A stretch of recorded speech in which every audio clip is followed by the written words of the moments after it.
Magnifical Omniscient by Dara A. Gold, Marketa Seliyah Nicholson, Raechel Patrese, Jacqueline, Cheryl Allan Carlyle, Jeff Dunne, Colette Murphy, Amanda Zeitler, Chad Short, and Kelly Morgan Lalo.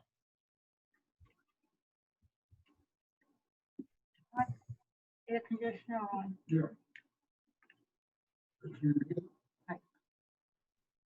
Scene 1. At Rise. George is looking into a mirror in their home. I know you're there, and I know people in your life did you wrong. Every single time I'm tempted, I act like there will be a different result, but alas, no. Your eyes stare back into my reflected soul for days. I knew I should not have called you last night. Mary, what am I gonna do with you? Your temper when I leave you, it freaks out my mom, and then she makes me clean the whole house and replace the mirrors. She has a strangely high mirror replacement budget. I mean, you'd think she'd learn this wouldn't stop you, but it is what it is. I mean, that's what she get when she conceives and births a child on Friday the 13th. Unlucky for some, but a playground of a day for me. Is it weird that I know when I was conceived? I mean, yeah, probably, but I do not dig in beyond that. Cell phone buzzes and George picks it up to read the rideshare alert. I gotta go. My ride's here. But please behave. George grabs the bag with the rabbit's foot keychain and exits. The mirror lights up. Eyes and a bloody hand appear in the mirror. Then the stage fades to black. Lights fade back in, showing George leaving her home and being very careful not to touch any of the sidewalk lines or cracks in a hopscotch-like manner. Then George finally enters the rideshare car. Hello. How are you doing today? The driver does not respond, but reacts all throughout the car ride. Oh, so you're one of those drivers. Gotcha. You do you, boo, because I will definitely do me.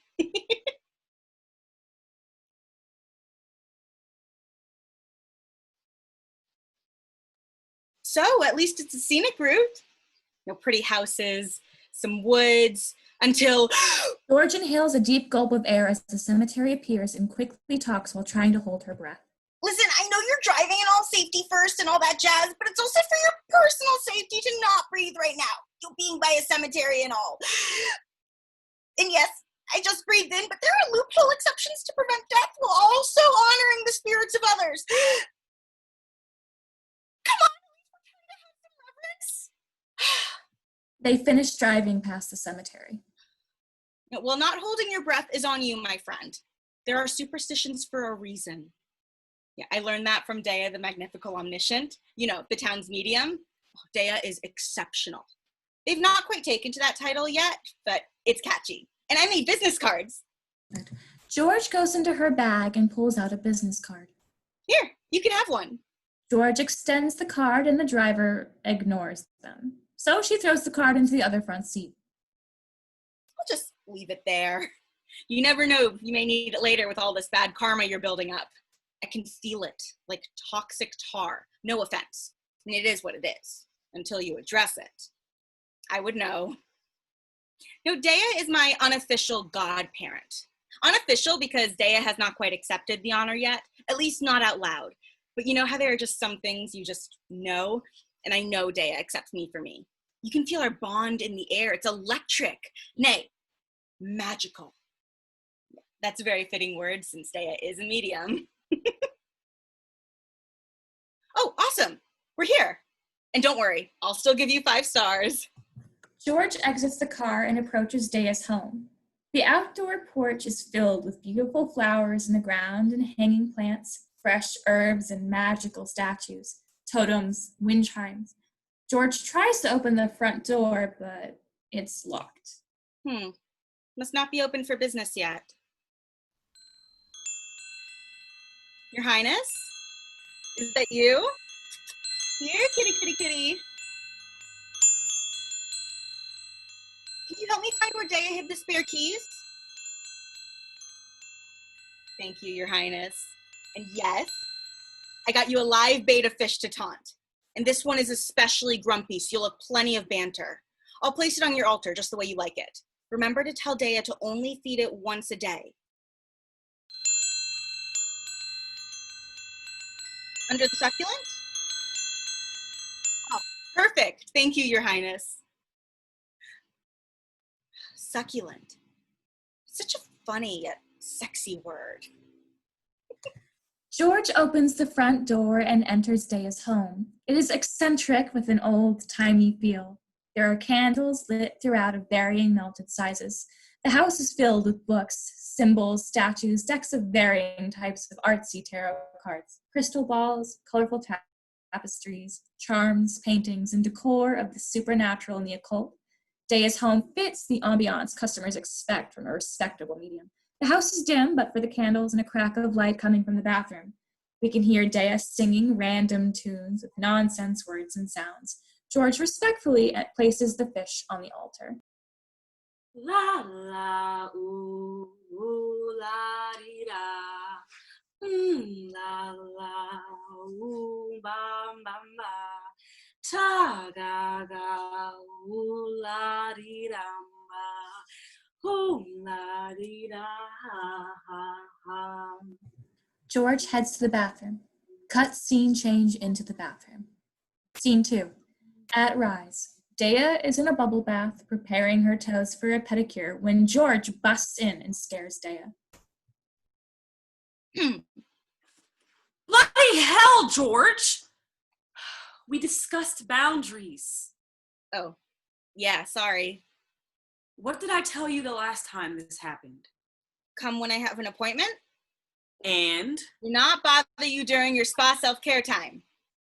And what are you doing? But I was bored, and I wanted to come and help. Oh, were you about to give yourself a pedicure? Yes. You want any help? No.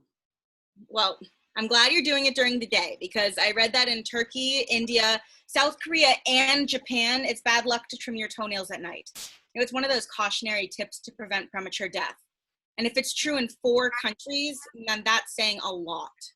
Did you learn that from Wikipedia? Hey, there's no reason to cast shade on Wikipedia these days. But no, from US News. Wikipedia may have been better.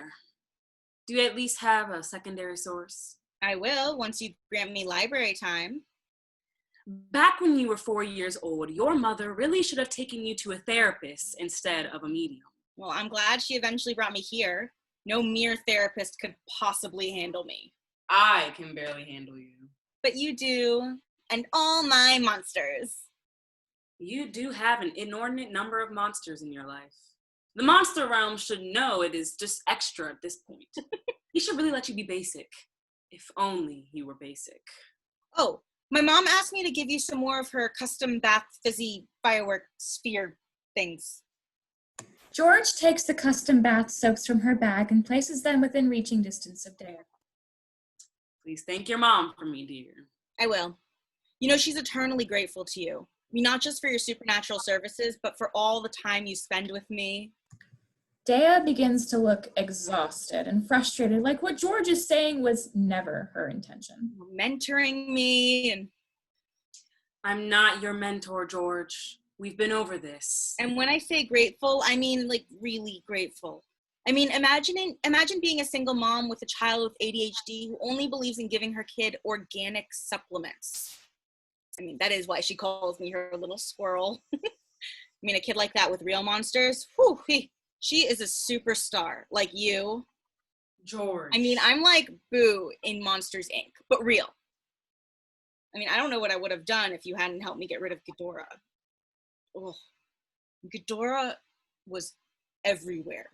Her breath, her heads, scales, draining, slimy, toxic aura, literally poisonous, but also like a soiled, infectious personality. I mean, under my bed, my closet, my school, my dreams, the milk in my cereal.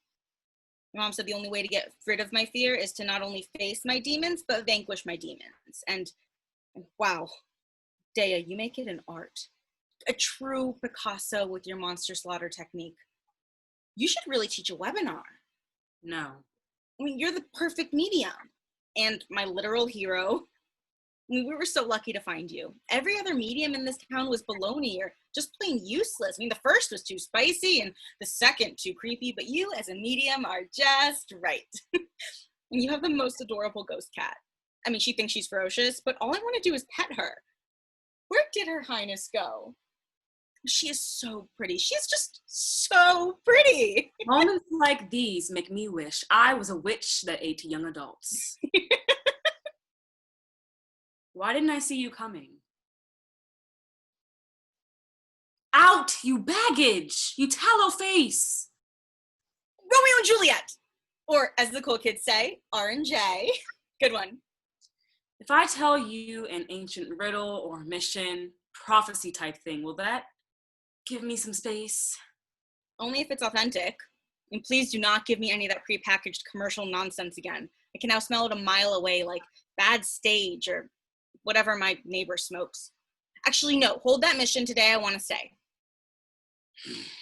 Oh, come on. You know that I'm your super not so secret good luck vessel charm. More spirits def come when I'm around. Spirits are not supposed to actually come. I'm supposed to be a hoax. Before you, I was paid good money for rigged lights and fake illusion-based floating tables. The surround sound alone is now only good for movie nights. Yes, you used to be a hoax. Now you're rolling in spirits and in dough, as you should be. I mean, your essence and aura are just so inviting. How? Why? I didn't ask for this. Is this some sort of weird karma? What can I do to balance it out and to have peace again? And it's not just George. It's all this raucous nights without sleep because spirits are such whiners. Or the ones that are insistently bragging about their conniving world domination plans that will not come to fruition because they can't even figure out how to make a proper light bulb flash or a bulb burst. The least they can do is make my life easier. How hard is it to learn a cue? Why so down, Daea? You should be proud that you've gone legit. Not by choice. My world was simpler before. One would even say serene. There are many hoaxes in this world that people wish could be real. And others that should just remain hoaxes. Well, the cat's out of the bag now. And if you ask me, No one asked. that is a way better trick than a rabbit out of a hat. George, you are the unpaid intern I never asked for and who is not scared away or scarred by insult to the lack of pay. That is one of the nicest things you've ever said to me. I'm just like chefs on cooking shows. We want it too much. You've been coming here nearly every day since you were this high. I know, isn't it great? I mean, you used to be so lonely. George, can't you see I'm trying to be creative with how I tell you what I want? Yeah, I'm listening. You know when you cook with oil, how sometimes it bubbles and splatters and burns you? Yes. You are the oil. That's how I feel about your visits. Now, I see what you're saying, Daea. That you can't wait to savor the delicious results of your labor. That is so sweet. It's like chicken with shishito peppers and mushrooms and She misses my point again. Well, I'm hungry. Do you have anything to eat? Don't you have a life? Other things to do? Hot dates? Why would I waste my life swiping when your life has so much excitement? Note to self, summon a sexy spirit that can ethically possess a human. She'd be into that. What was that? Nothing, dear.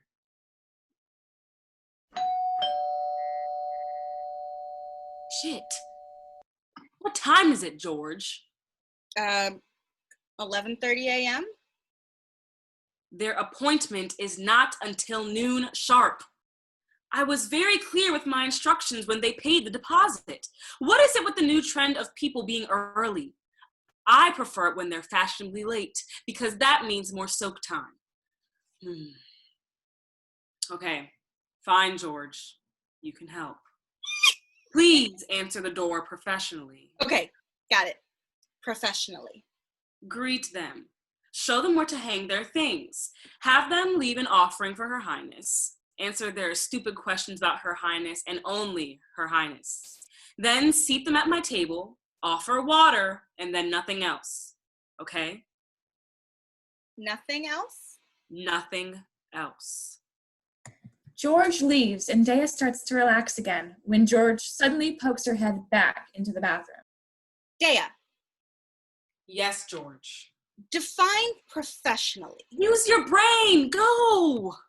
George exits again and the stage fades to black. Scene 3, at Rise. The lights fade back into the main part of the house with George walking towards the front door, trying to psych herself up into the wondrous responsibility that Daea has bestowed on her. You got this, George. Do not let Daea down. In such trust, and it feels so good. Maybe you'll get to do more. We can help the pitch you have planned to not mess this up. Professional. You got this. Just be professional. George opens the door to greet Finley, who is nervously waiting at the door.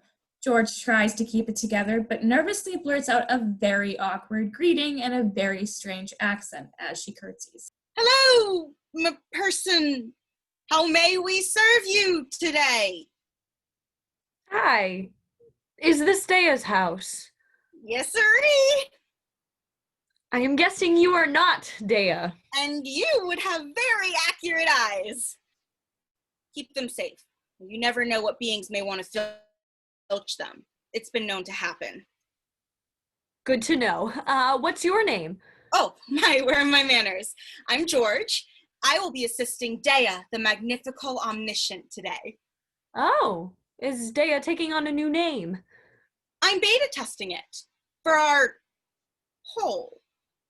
Do you like it? Oh, yes, very much. If you could describe the new name in 3 words, what would they be?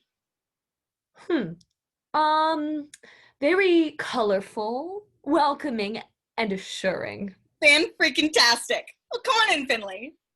George gestures for Finley to enter. After Finley enters, George shuts the door. Are you a returning patron? Oh, yes, I am a regular. Then if you don't mind me asking, why the nerves? It's taking me many years to build the courage to ask the questions that I plan on asking today. Wow. Daea must have earned your trust. Yes, indeed. Well, I can leave during your session if you want. If Daea trusts you, then so do I. Wow. I am honored. Well, then you know the drill. May I take any of your things? Oh, no thanks. I'll just lay them on the chair and then the rest of it on the floor next to me. And what offering did you bring Her Highness today? Oh, some catnip treats and a fish food for her banter buddy. I see she has a new one. Yes, fresh from the store. It was my offering. Nice. Her Highness must like you. Yeah, we're tight. I even hear her purrs. Oh my. I don't know how I feel about hearing ghostly purrs. It's like hearing ASMR. Oh, I see. You may take your chair. As you see, we only have round tables here so that no one gets stuck in a bad luck corner. You know your stuff, George. Indeed I do. I learned from the very best. Daea, the Magnifical Omniscient, will see you shortly. Thank you. Oh, would you like some water? Oh, yes, thank you. George quickly serves Finley water. Daea enters in their best medium attire and a teacup that really has whiskey in it. Finley, darling, how are you?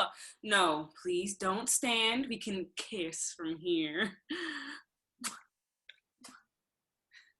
I hope George has not been bothersome. Not at all. Daea the Magnifical Omniscient.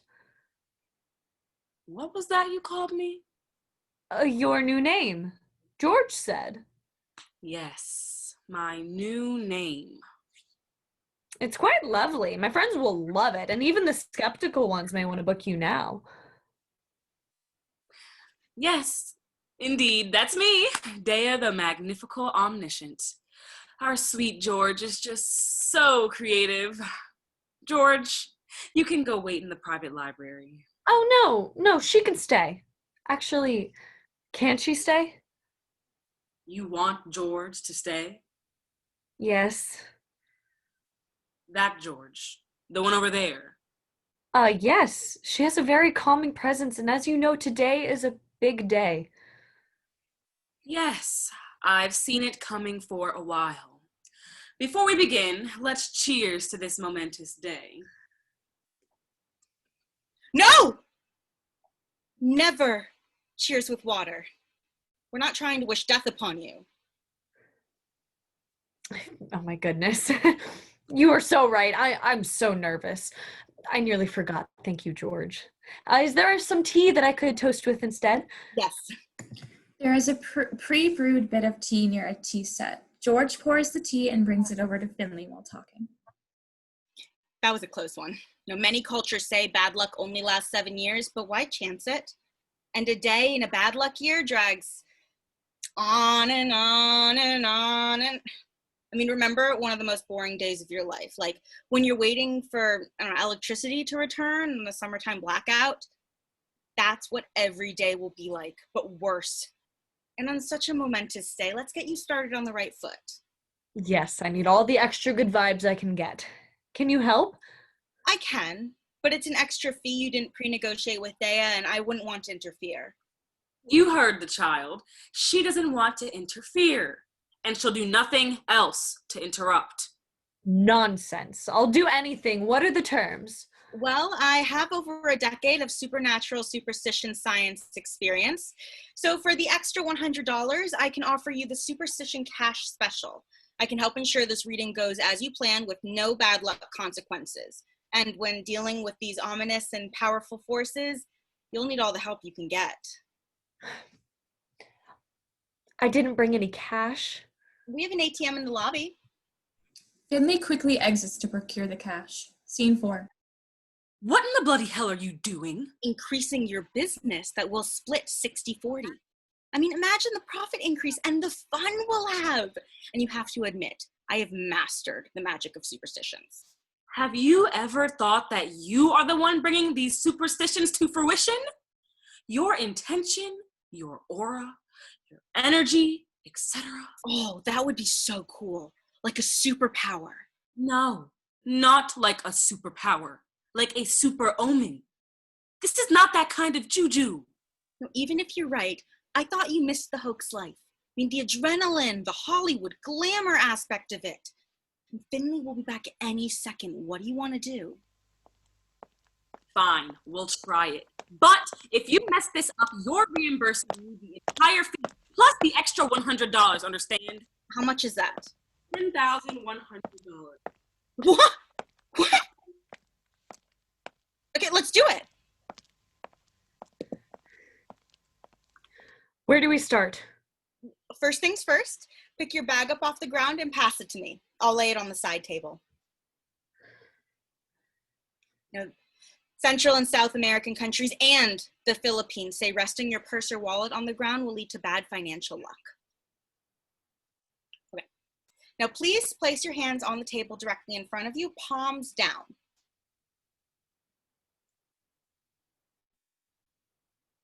These evil eyes will, protect you from evil forces and intentions, and they're just so dang cute, Okay, now we're gonna do a calming technique, yoga style. Place your hands, just like this, in a prayer position. Whoa, did you just feel that? Feel what? You were right. There is some force waiting to be unleashed. Okay, now follow me. Separate your hands and circle them until your palms meet again in a prayer form above your head. Then lower your touching palms to your head for positive thoughts, then to your lips for positive words, then heart for positive emotions and intent. Then you're going to lower your head to your fingertips and... The room starts to rumble, and George goes silent. Daea and Finley stare at each other, waiting for George to talk. Why did she stop talking? She's been talking nearly non-stop since I met her. What's wrong? George, dear, are you okay? George raises her head, but her expression is sinister and her voice has changed.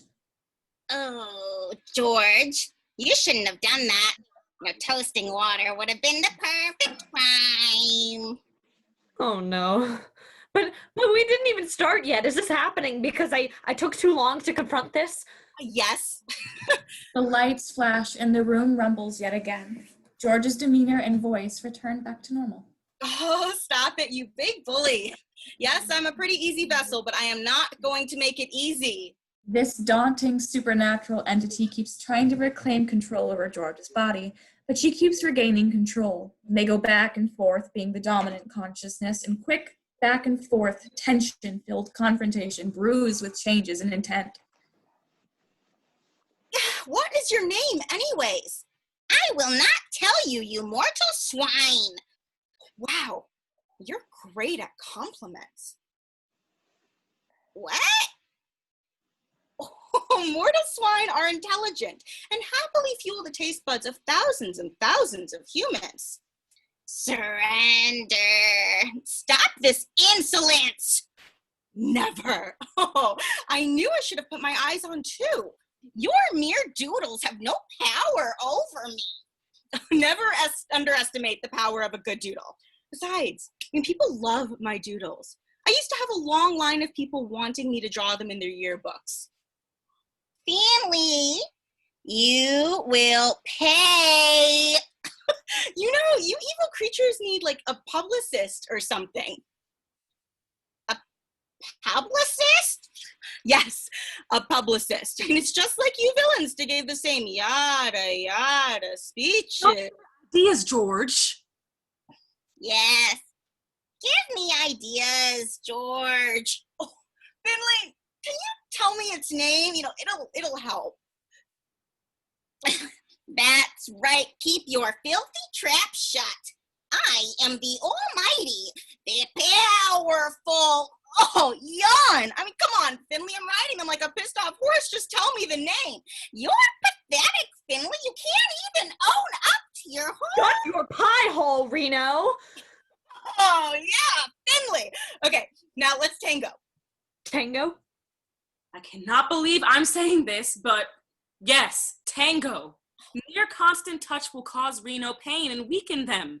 Perhaps distract them enough for me to concoct a potion or trap for you to do what you came here to do, Finley. Anita, play tango music. I don't want to hurt you, George. I'll be fine. I survived my period every month. Dance with me, Finley.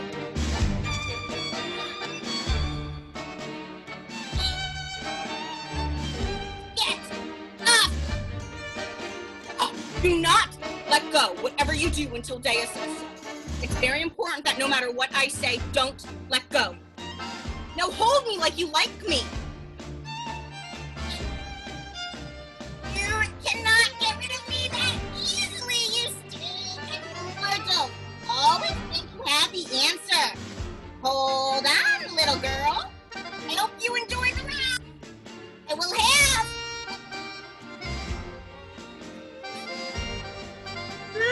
Maybe we should stop this. Reno, just let her go.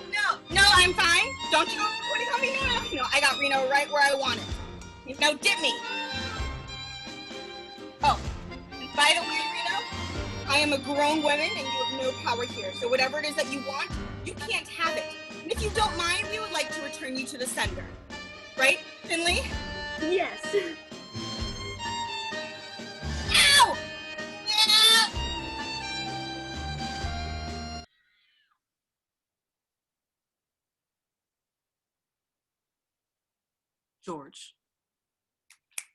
George, say something. George, are you okay? Wow. That was so cool. Oh, I don't think you'll have a problem with old Reno again. I think you two can take care of whatever you were here for. All that bad juju is gone. Wow. I think I need a drink. I'm super parched. I will grab that for you. It's the least I can do. Finley goes off to grab some water for George. So, about that 60-40. Let's everyone sit back around the table. George, are you sure we can begin? Yeah, totes. Great. Then let us begin. Lights out. Scene 5. Daea and George are cleaning up after. George is going on, but Daea seems somewhere else. So I had this really cool idea. Really? Yeah, I've been doing a lot of research. Okay. And I look up a different topic every week, and this week I'm learning about familiars. That's great. It really is. I mean, there's so much information out there. Well, anyway, at the end of my research, I like to watch a movie that has to deal with the subject. You know, I like to see how close to the real lore does the story say. Sounds cool. And I'm glad you said that, because I was wondering if you wanted to watch this week's film with me so I can get your expert opinion on things.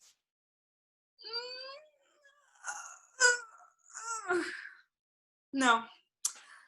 Maybe we should call it a day, don't you think? Hashtag sorry, not sorry, but today was such a rush. I mean, there is no way I could be tired right now. I mean, wired. Yeah, that's me. Earth to the Magnifical. You're totally a Pixie song right now. What? Yeah, where is your mind? George, I need you to sit down for a second. We have to talk. I think I know what this is about. But before you start, let me just say that I thought 60-40 wasn't that steep because I don't really think we are a 50-50 partnership. I mean, I respect the fact that it's your name on these cards, and I'm willing to do 70-30. That is the furthest thing from what I'm talking about. George, do you remember when I told you that you scare me?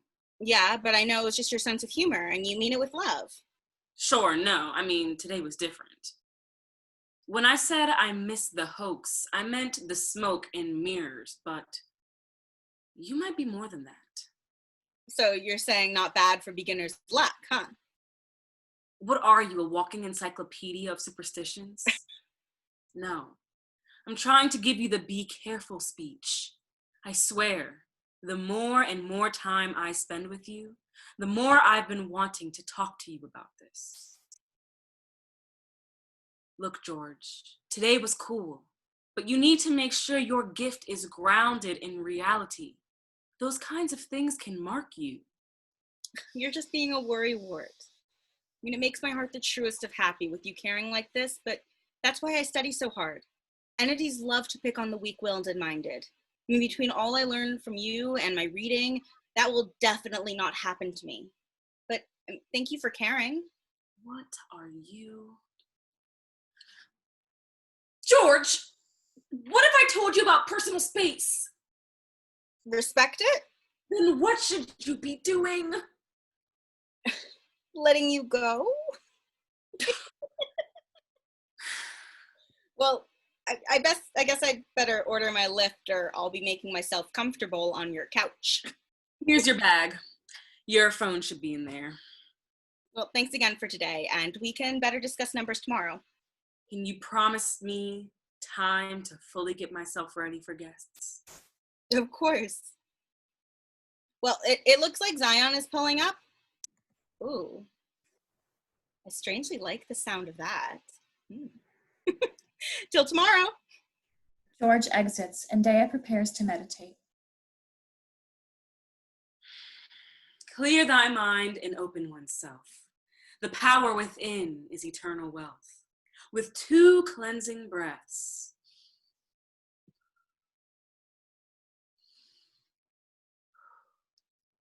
And a heart that's right. I pray to you for guiding light.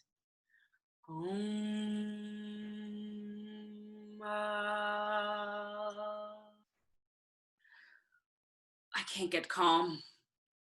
Why didn't her mother just take her to a therapist for the voices and the imaginary friends? And why did I have to be the medium that she chose to come to? I didn't want any of this. I was a saleswoman and I sold the smoke and mirrors.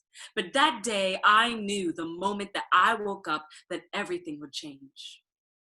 Whatever is in her woke something in me, and I am scared for her, and I don't scare easily. I didn't believe in this stuff, spooks and spirits. I believe in what I could see. Now I'm seeing too much.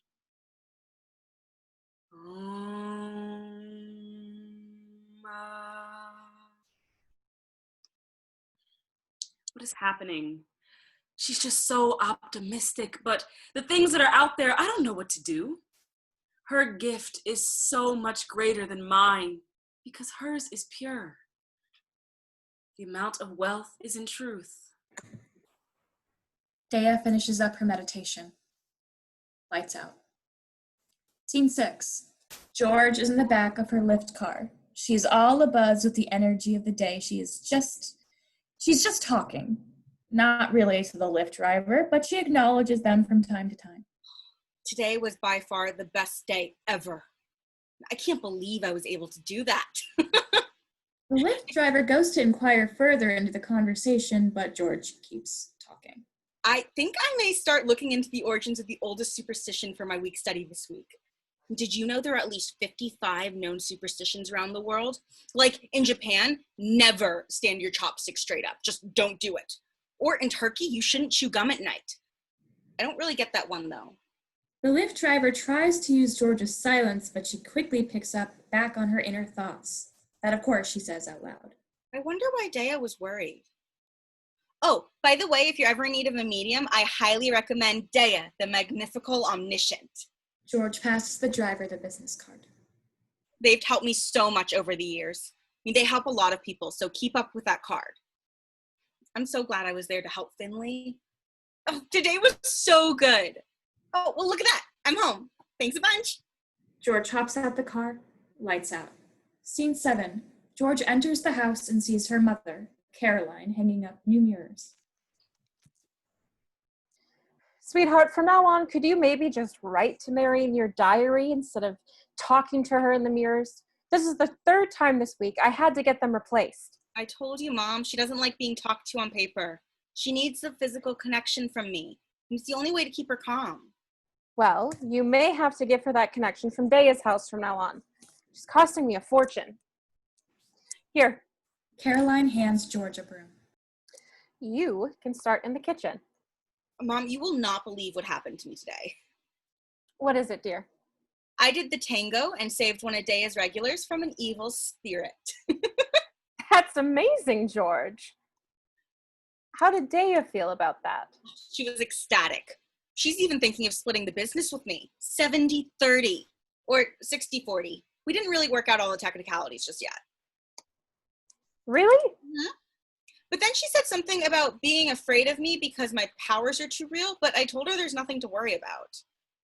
Caroline stops hanging the mirrors. Sweetheart, don't you think it's time you start making some new friends outside of Daea? Nah. Mom, Daea needs me. I mean, we're practically business partners now, and besides, who's gonna tango with the evil spirits? Yes, dear, but I mean, let's be honest, the tango isn't as easy as it looks. I know, George, but I mean, maybe... You know, remember last Christmas at Grandma's when you drank too much of that spiked eggnog and tangoed your face right into the punch bowl? Yes, sweetheart, I remember. Right. She'd be a wreck without me. I mean, mark my words, in 1 week flat, she'd shrivel up and wither away into the abyss from all the baths she takes. I know, dear, but... Me, Mom. I'm her only friend. I'm worried about you. That's all, sweetheart. Maybe having a bit of normalcy in your life may not be such a bad thing. It'll make the time you spend at Daea's even more exciting. Even more exciting? Mm-hmm. Yeah, I don't know, Mom. Normal just isn't for me. Well, how about this? We give it a shot, and if you absolutely hate it, I'll never mention it again. Deal. Great. I have the Clark sisters coming over for dinner tonight. The Clark sisters? Mom, why? You know they hate me. Stop it, George. They don't hate you. They always stop by to ask about you. Yeah, so they can tell me to my face how much they hate me. George, we had a deal. Just please do this one thing for me. This will be good for you. Fine. And no superstitious stuff. Just for tonight. Promise? I promise. Good. I'll get dinner started. Don't forget to sweep the floors. Caroline heads into the kitchen. George starts sweeping the floor and notices a bloody hand in one of the mirrors. It's gonna be a long night. Lights out. Scene 8, the next day. Sweetheart, where are you going? What do you mean, Mom? Where I always go, of course. Well, remember to be here for dinner time. Don't tell me you invited the Clark sisters again. George, they had to cancel last night. But they promised they would come tonight. You see? I told you they didn't like me. Nonsense. And see you at 5 p.m. Love you, Mom. Bye. Scene 9. As usual, Daea won't open the door. Hello? Your Highness? Always happy to see here. Whatever. Here, kitty, kitty, kitty. Where did Daea hide the spare keys today? I'm not sure I understand. The door opens and Daea is in front of George. Welcome, George. I've been waiting for you. What a warm welcome. That is now the sweetest thing you've ever said to me. That can't be. You're like a daughter to me. Now, I need your help with something. What? You need my help? Look, I don't have much time. Please, look over this chant book. You need to read it, and we need to follow the instructions. I can't seem to find these particular... Wait.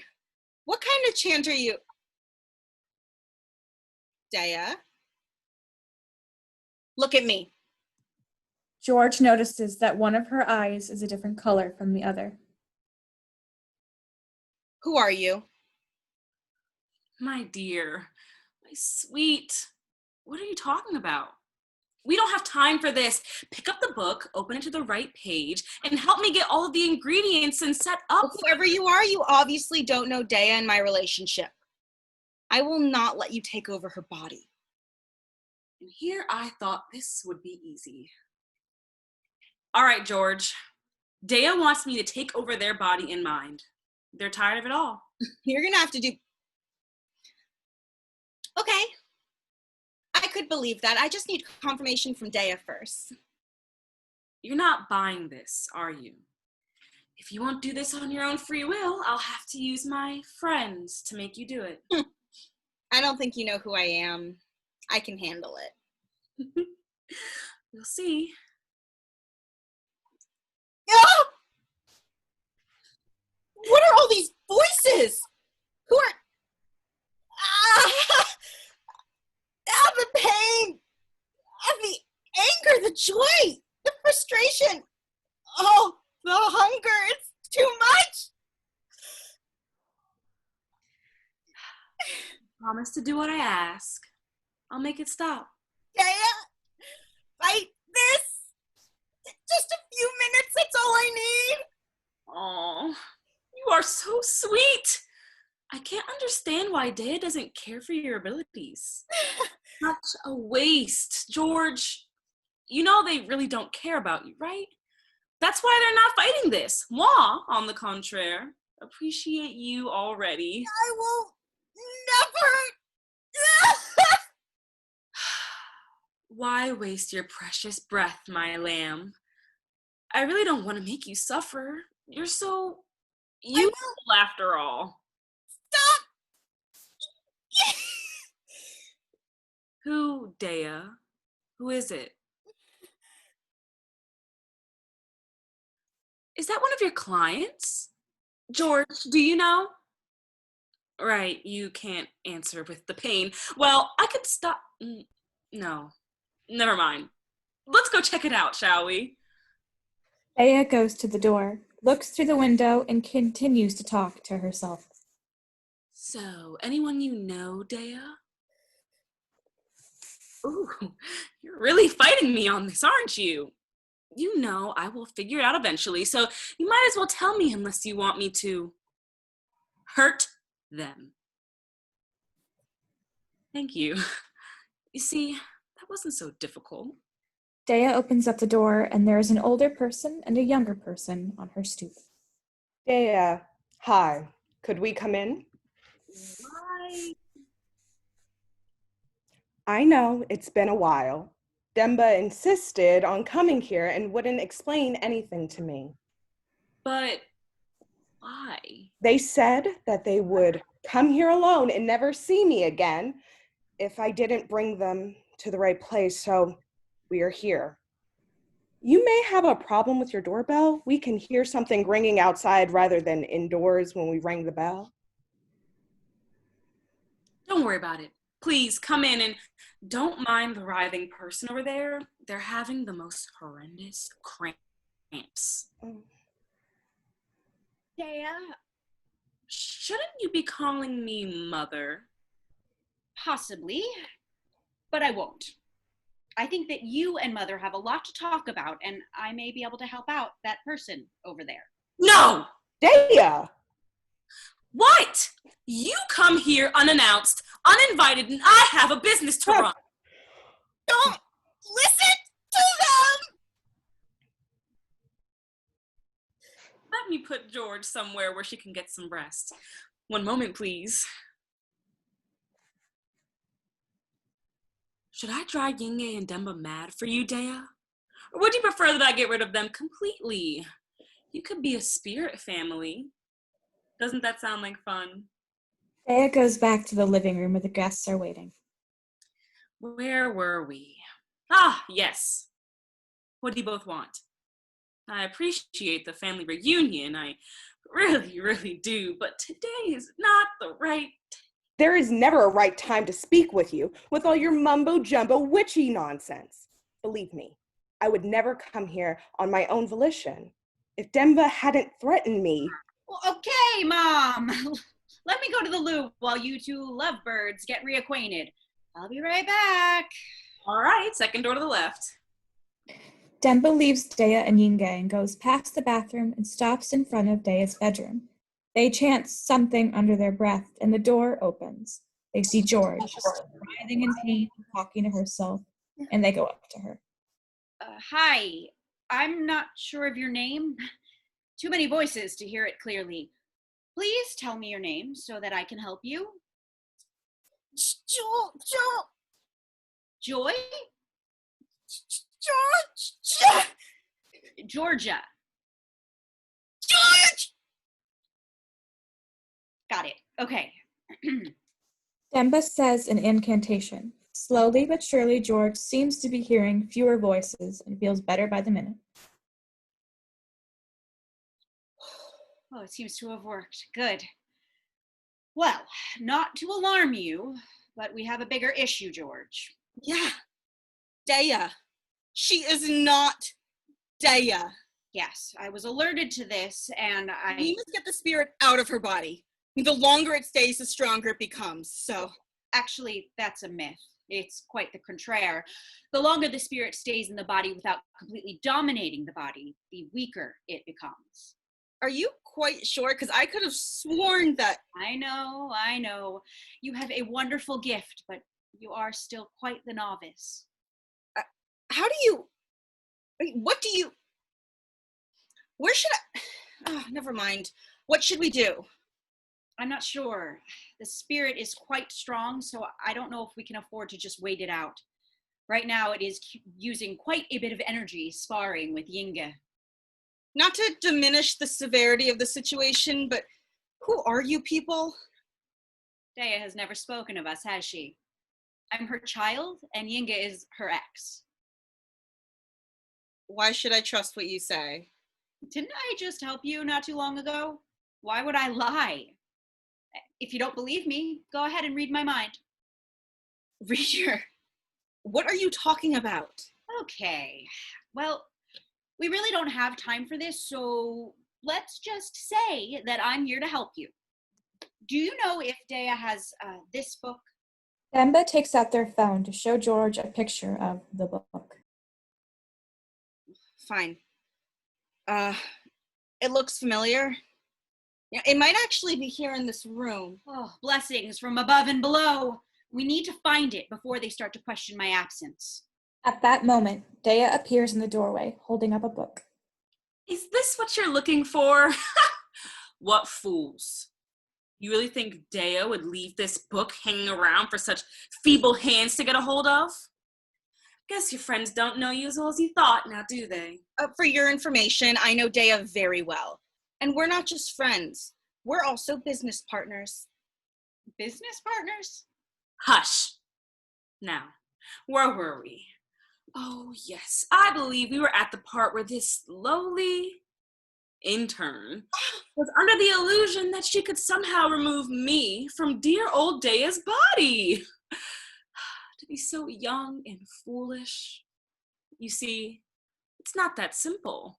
Only the most powerful. George's chanting interrupts Daea. George continues to chant loudly for a short period. The lights flicker. Daea screams, before appearing calm, but a bit dazed. All better? What just happened? Yeah, what just happened? I couldn't believe it myself. They called me a lowly intern. I mean, I get that the title intern isn't the most prestigious, but I wouldn't necessarily call it lowly. I mean, but really, what did you expect for some novice spirit out on a joyride? Huh. I mean, who's lowly now? Not that part, George. Where in the stars did you learn that incantation? It sounds vaguely familiar, but I can't say I know that one by heart. What? You don't know the triple cleansing anti-possession blood moon reversal? Yes, that's it, but how? Could you give us a moment? Demba exits. How did you do that? That one's instinctual. It takes no effort at all. I mean, you learn your ABCs the first week of kindergarten. This is sort of like the same thing. This is not the same thing. George. It's one of the first ones my mother taught me. Don't be silly. Caroline is not attuned. And first ones, a spell that advanced is reserved only for those at the highest level of supernatural connection. Certainly not one to mess around with. You see, this is why I love you so much. You're the perfect balance of seriousness and humor. I mean, the highest level of supernatural connection. My mother is about as basic as they come. She brought you to me for help. If she possessed that level of ability, surely she would have not needed my assistance unless... She knew that you were the only one who could understand me. I mean, I have so much to learn from you. Is this the first time you've used that spell? Oh gosh, no. Who else have you used it on? A few people. I mean, like this one time I saw some lady yelling at a little boy in a park. I mean, screaming at him, on top of her lungs for all the world to hear. Don't tell me you... Yep. A few seconds later, she was wiping his tears and buying him an ice cream from the vendor. George, you're playing with fire here. Now, I know that you and I have this unspoken bond, you know, that we truly get each other and formalities are not required. But as both your business partner and your friend, I feel it's important for me to mention that when someone cleanses you of a possessive evildoer spirit who's trying to take over your body, it's polite to say thank you. I appreciate it. I really do. I'm just not sure what I just witnessed. I just told you. It was the triple cleansing anti-possession. I know what it's called. But if you're able to harness this type of power, what else are you capable of? Well, I can recite the alphabet backwards, so... Who else have you used it on, and how recent?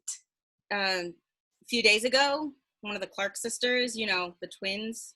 The Clark sisters? The ones who still dress identical even though they're like 60 years old. But they... My mother is closest with Bernice, the older one. I mean, she loves to remind everyone she's older by 3 minutes. Whoop-de-doo. And of course, Virginia always has to tag along. They don't like me, you know? It couldn't be a few days ago. Oh, but it was. Bernice and Virginia Clark have been dead for centuries. Do you hear their voices in your head now as we speak? They're not in my head. And they're not dead. They were over at my house a few days ago. My mother made them tea and they sat at the table poring over their silly book. Surely you've heard the legend.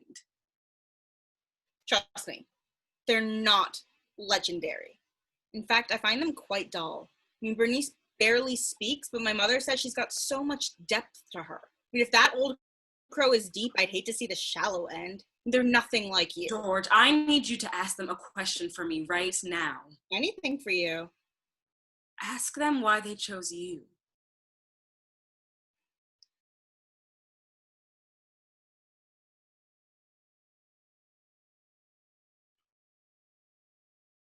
I am Bernice Clark.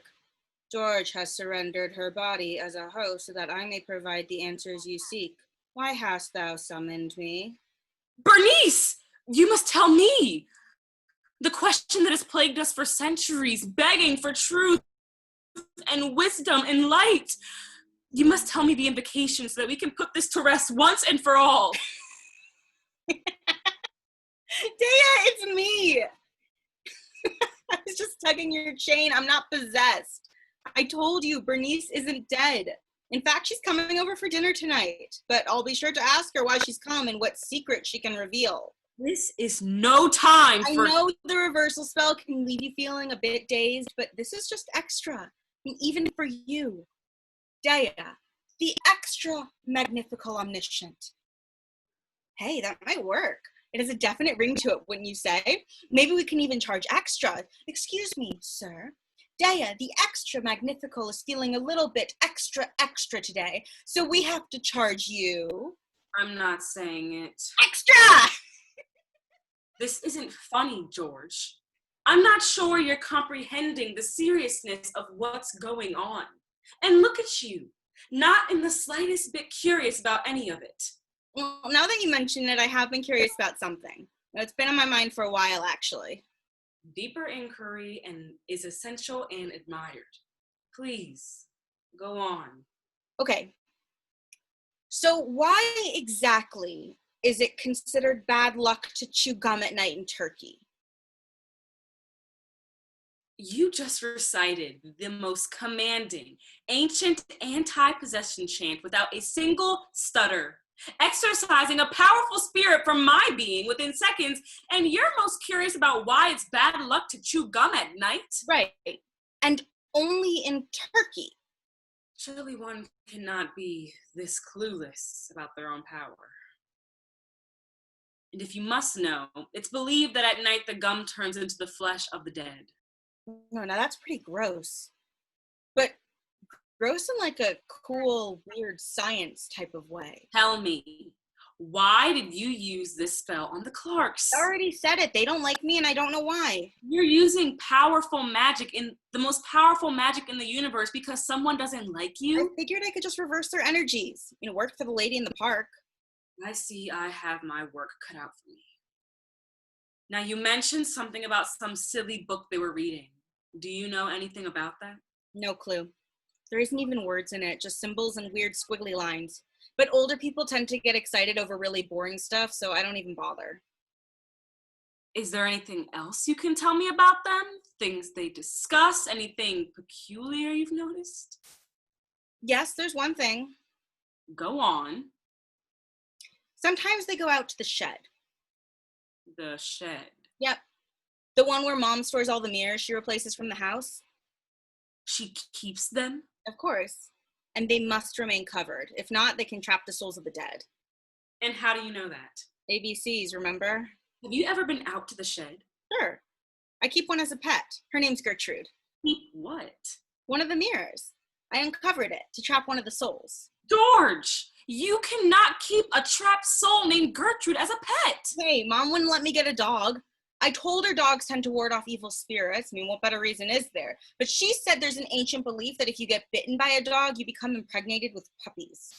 That one's been disproven. Well, apparently she's not taking any chances. Bring the mirror with you next time. I'll show you how to release Gertrude. If you're lucky, I'll even show you how to summon the soul of a rover instead. Daea, you're the best. Wait. That spell you cast on one of the Clarks, was it Bernice? Please tell me it was Bernice. Okay, it was Bernice. Thank heavens. Woo! Okay, crisis averted. You really had me worried there for a second. Worried why? It's important to understand the power you have if you are going to use it wisely. I cannot stress to you enough that this type of magic is not to be taken lightly. When using that spell, there are only 2 rules, but they're critical ones. Abide by them, and it can only be used for the good, to dispel evil and restore harmony. Okay. Rule number 1, you must recite the chant exactly as it's written. You cannot change anything in the slightest, not inflection, not rhythm, nothing. If you get tripped up, well, don't get tripped up. Easy peasy. Rule number 2, perhaps the most critical. When casting a spell to exorcise evil from twins, you must always cast the spell on the older of the 2.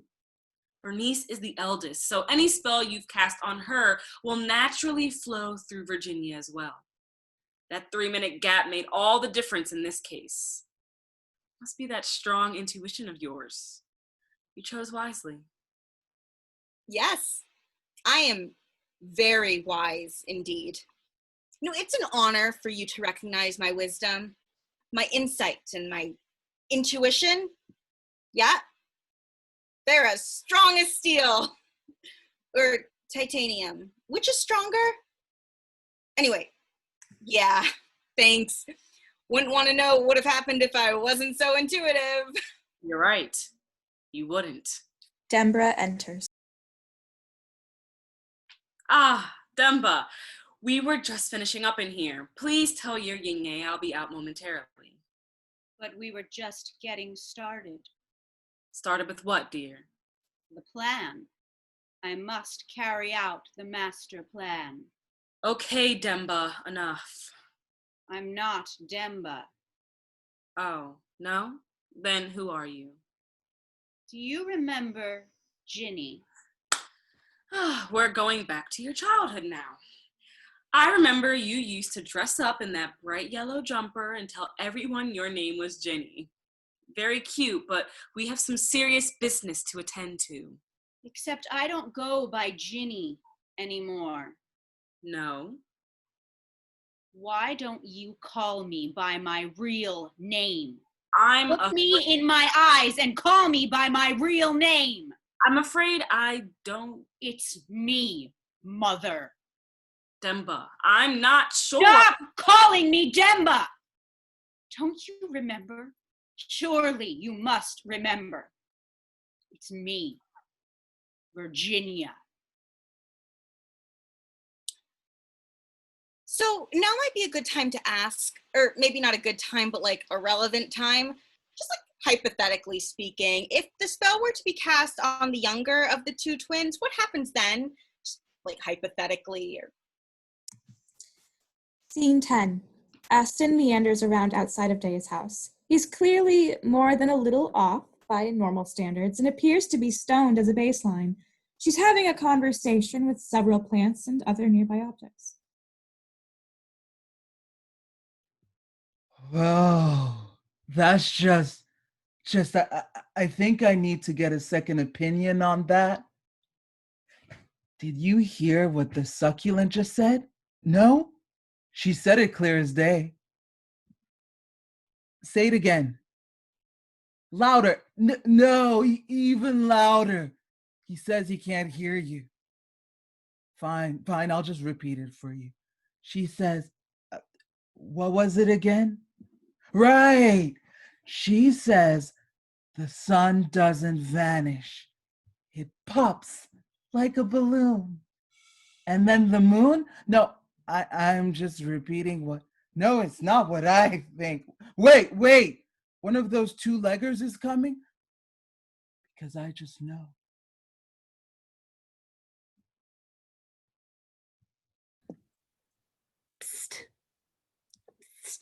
Here, kitty kitty. Where are you, Your Highness? I'm over here.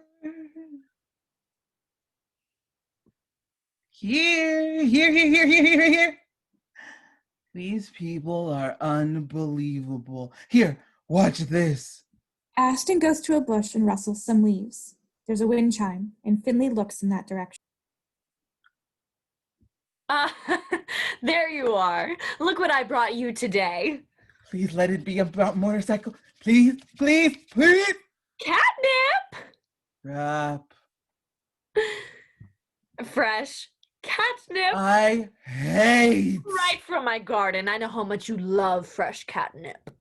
Is that what you think? Is that what he thinks? That's when I keep trying to kill it, huh? Tell me that, biped. If I like the stuff so much, why do I try to kill it? And not only that, Oh, please, God, no. I also brought Don't say it. a fresh tin of Please let it tuna. Tuna! Of course it's tuna. Okay, everyone, listen up. Who wants some fresh tuna fertilizer tonight after the sun pops? Now be a good kitty and tell Daea that I'm here, okay? Who? Tell Daea that I am right outside. Oh, her, right. No, she's got visitors. And when I say visitors, So be a good kitty. I mean like visitors inside of visitors. And tell Daea that I brought the crystal that she wanted. Crystal? Are you still there, Your Highness? Show me. Show me. Does Your Highness want to see the crystal? His Highness. Does Her Highness like crystal? His Highness. Oh, never mind. Just show me the sparkly. Finley takes out a multifaceted crystal, and Ashton gets all excited. He goes behind Finley, gives him a little push. Finley is surprised, drops the crystal, and spins around to see who has pushed him. Simultaneously, Ashton runs over and picks up the crystal. He goes around, showing it to the various flowers and bushes, while Finley turns back and desperately tries to find the crystal that's gone missing. Oh no. Where did it go? It has to be around here somewhere. This cannot be replaced. It was crafted back in ancient Mesopotamia, and there hasn't been another like it since. Your Highness. Busy. I'll get you a nice big plate of tuna if you help me find it. It's right here. And I'd rather just have a nice, juicy cheeseburger if it's all the same to you. Will you help me find it? Or maybe a Studebaker? It has to be around here somewhere. And Daea was so insistent. She said that the spirits had warned her, but... Yeah, fine. Here.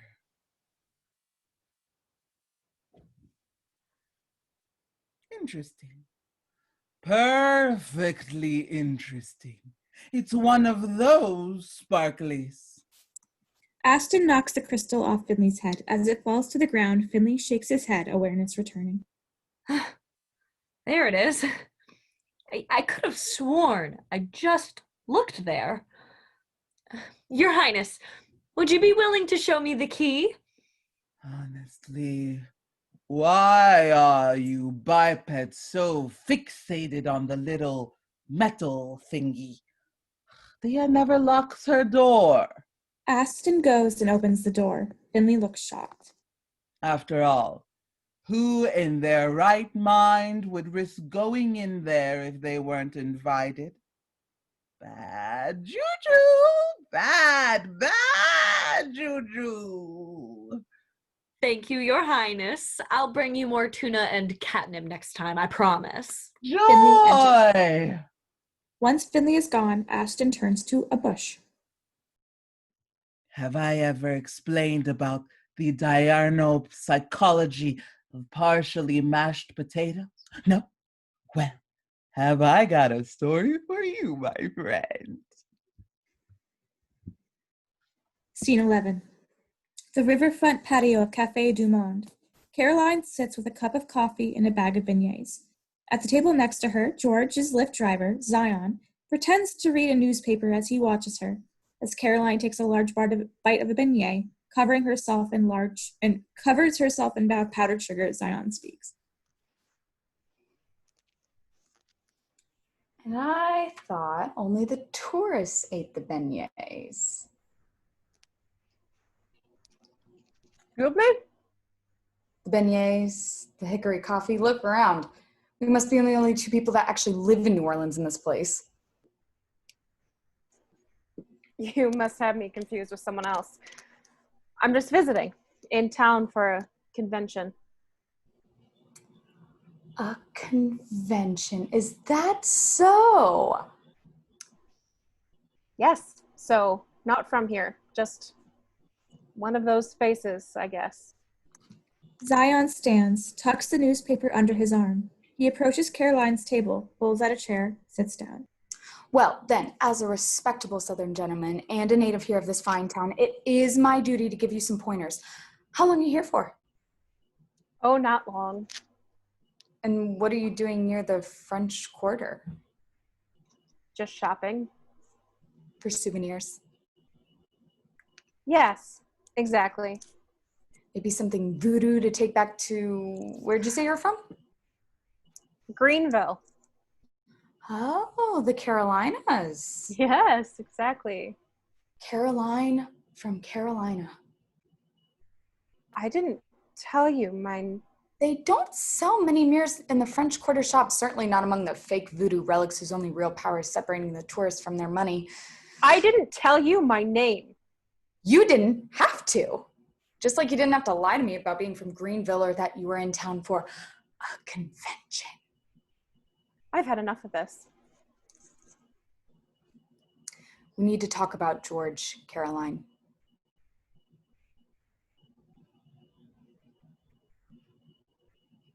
What are you? My name is Zion. Not who are you? What are you? Human, Caroline.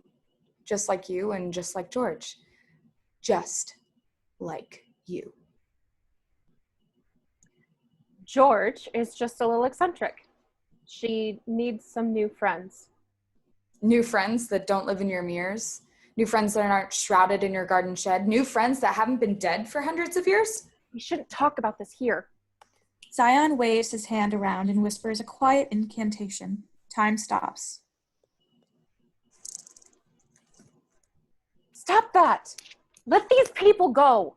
They'll never notice, and even if they did, they'll just think we're street performers or embattled lovers, or street performers who are embattled lovers. They're just people, Caroline. Ordinary, boring, run-of-the-mill people. Ordinary people are humans, Caroline. But not all humans are ordinary people. Are we? No. No. But you know who is an ordinary person? He pulls out the business card that George gave him on their first ride. Daea, the Magnifical Omniscient. George was pretty proud of that. She shouldn't be. Daea's not a real medium, Caroline, but of course you know that. Those of us who are touched can sense who isn't one of us. Why'd you pick her when you needed someone for little George? Why not seek out one of us, or better yet, help her yourself? I thought maybe she was just imaginative, playing pretend, but having someone to play pretend with would make it go away. Yes. You know it's not that easy. Now more than ever. Why are you here? Why do you care about me and George? I didn't intend to get involved. It started because I was observing Daea. There are others of us who are special, who can touch the beyond, who make sure the unordinary don't get too mixed up with the ordinary. We're called the convention, hence why I was so tickled by your little fib earlier. Anyway, as Daea's business grew, the convention wanted me to keep an eye on her to see if she was legit or not. She's not, but pretending to be a medium is a legitimate form of entertainment around these parts, if that's how you classify yourself on your business license. So, why are you here now? What does this have to do with me and George? I drove George to Daea's house a number of times, ride shares. It's how I had an excuse to stay parked in front of her house observing her. Daea might not have the ability to touch the supernatural, but she sure is good at attracting it. I'm sure you've heard of George mention her cat. The dead one who has an altar? George is always making me buy her fish. That part's true. She doesn't realize that she thought she made him up. I thought the cat was a girl. Well, Daea thought she invented the cat, but I assure you, Aston is very real. So George's powers are getting stronger, Caroline, and the stronger they get, the more Daea and anyone seeking her help for entertainment is in danger. My job with the convention is to keep the unordinary from harming the ordinary. And this isn't getting too mixed up in the ordinary? I know what I'm doing, Caroline. Like I said, they'll just think they witness street performers. They won't even notice the time blip.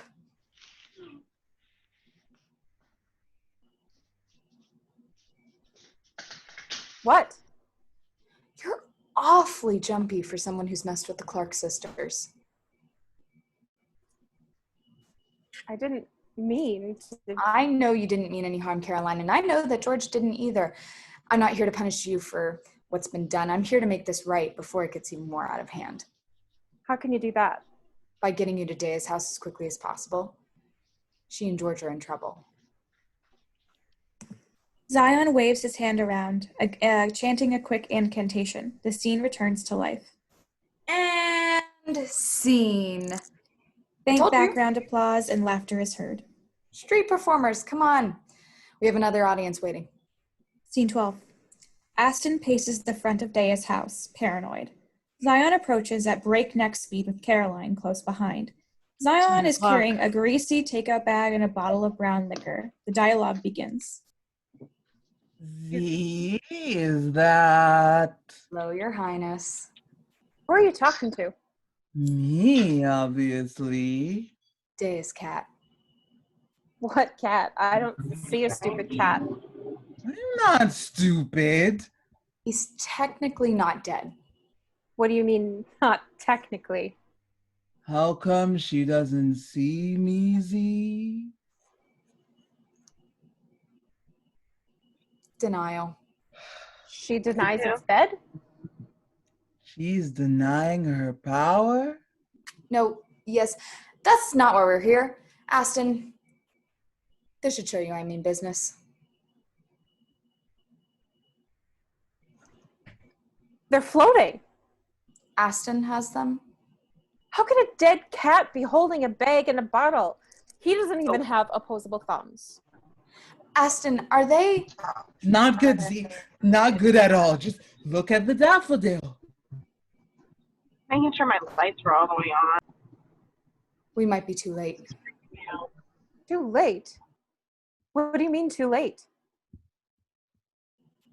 It's not too late. It's just... A blood-curdling scream is heard from offstage. Enjoy your offering, Your Highness. Caroline, we have to go now. Zion grabs Caroline's hand and pulls her through the front door. Aston waits on the porch as they exit. He sits down near the plants again, still full of nervous energy, reaches into the bag and pulls out a wrapped sandwich. He licks his lips and slowly takes off the paper wrapper. What? Fish! That's the last time I'm helping you, Z! Another scream is heard from inside as the lights black out. Scene 13, back in Daea's bedroom. Stop calling me Demba! Don't you remember? Surely you must remember. It's me, Virginia.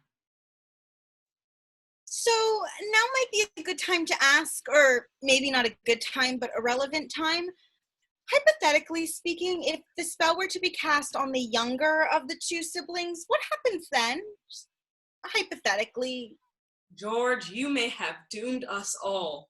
Okay, that may be a little bit overdramatic, even for you. Shut up, George! Yes, listen to Mother. Demba! I mean, Virginia is a Dybbuk. Oh, I've heard of those. Dislocated spirits of dead people who possess a body in order to accomplish their final goal, most frequently cited in Yiddish folklore. Except I'm real. How do you put up with this babbling moron all day? Hey! Virginia, whatever is about to happen, it's between you and me. Leave George out of this. And lose such a potentially powerful weapon? I'm more of a lover than a fighter, so... Please. And off stage, there is the sound of a door opening. Thank you, Your Highness. I promise I will bring more catnip next time. Sound of a door closing. Oh no, Finley. Another interruption. What time is it? Hello? Daea, are you? Oh my God! I guess she found Yinga. What did you do to her? Nothing serious. Ma'am, can you hear me? Wake up. Daea, George, anyone? Hello? Finley enters. Oh, thank goodness someone's here. Did you know there was an unconscious woman in your foyer? We are aware. Oh, should we call an ambulance? I mean, she had a pulse, but she didn't wake up when I tried. I'll take care of it, but you have to leave. Leave? But we haven't had a chance to get acquainted yet. I really think that we should call an ambulance. Demba snaps her fingers and chains appear out of thin air, binding Finley. Finley! No! Another snap of her fingers and Finley's mouth is sealed shut. Demba approaches. Hi, Finley. I'm Virginia, but my friends call me Ginny. Demba snatches out one of Finley's eyes. Finley attempts to scream through sealed lips. Demba pops Finley's eyeball into her mouth and chews. I hope you don't mind. I'm a bit peckish. I don't remember reading anything like that about Dybbuk's. Well, what can I say? I'm unique. Virginia, enough of this senseless violence. Let these innocent people go. Don't tell me what to do. I have been stuck inside a half-dead corpse of a woman for years, waiting, biding my time. And now I will have my revenge, and you will not tell me what I can and cannot do. Wait, I'm still confused. Are you the spirit of Virginia Clark, or are you someone else? And why do you keep calling Daea mother? Because like, she's Demba's mother, I got that part, but if you're not Demba and you're just hanging out in her body, why take on the maternal trappings? Also, there's a lot of distracting violence happening, and maybe I missed something, but I just Don't ever shut up. No. Would you care to explain, mother? If I do, will you let these two go? I'll take it under advisement. You know that Demba is my biological daughter. When she was very young, she had moments where she started calling herself Ginny. Yinge and I thought it was a game that she was playing, or that Ginny was an imaginary friend that Demba had made up. It was cute for a little bit, but when Demba insisted on being Ginny, more and more, we got concerned. One day we found Demba playing with a dead cat. She had pulled out the intestines and was using them like puppet strings. Oh, gross. fond memories. We took her to a psychologist. Yinge was convinced it was some kind of mental illness, but every time we sat her down to talk to the doctor, our daughter was her sweet, innocent self. She wasn't acting sweet, she was genuine. She was Demba. And when we talked to her about the cat, she cried and kept insisting it wasn't her, it was Ginny. That's when I knew something more. I may have been a fake medium, but I knew something was seriously wrong. Demba was possessed. Yinge didn't believe me. She doesn't believe in anything beyond what she can see with her own two eyes, and what she can understand through the lens of science. She refused to let me take Demba to a real medium to be dealt with. And so one night when Yinge was working late, I called Caroline. My mom. That bitch. Hey. Caroline could tell almost immediately that Demba was possessed, that she had been sharing her body with another spirit for some time. I didn't understand why. What could an evil spirit want with my little girl? I wanted my life. Demba was sharing her body with the soul of her dead twin. Say what? Ying'e had been pregnant with twins and one of them died in utero. It just happens sometimes. The body can't support the life of two babies, so it stops and tries to focus on the one. The doctors told us there was nothing we could do. You could have done something. You could have tried to save me, or at least let me share in my sister's body. What's so wrong with that? You would have killed her eventually. You didn't want to share. I wanted to live. To save Demba and to let her live a full life, we banished Virginia's spirit. Caroline had an elderly neighbor who was basically brain dead and was being cared for by her sister. The Clarks. Exactly.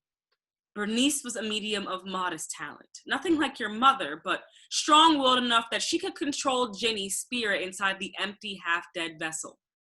Bernice allowed Virginia to live and reanimate her sister and kept her under control so that Ginny wouldn't grow more malignant and turn her harmful intentions on others. So when I performed the reversal spell, I didn't reverse Clark's energies towards me. Reverse the banishment spell that your mother used to save Demba and trap Virginia. And now I'm back. Caroline, we have to go now. And now the whole gang is here, just in time for me to exact my revenge. Oh, this is not great. Yeah, that's totally my bad.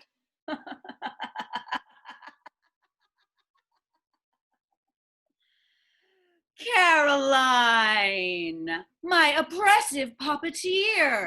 Mom! Ying'e, the non-believer, what happened to her? Welcome to the party. Demba snaps her fingers. Zion, Caroline, and Ying'e are instantly dragged into the room. They land directly at Demba's feet. They are hurting. Zion? My rideshare guy? What is happening? Demba snaps again. Ying'e is tied up like Finley. Ying'e wakes up.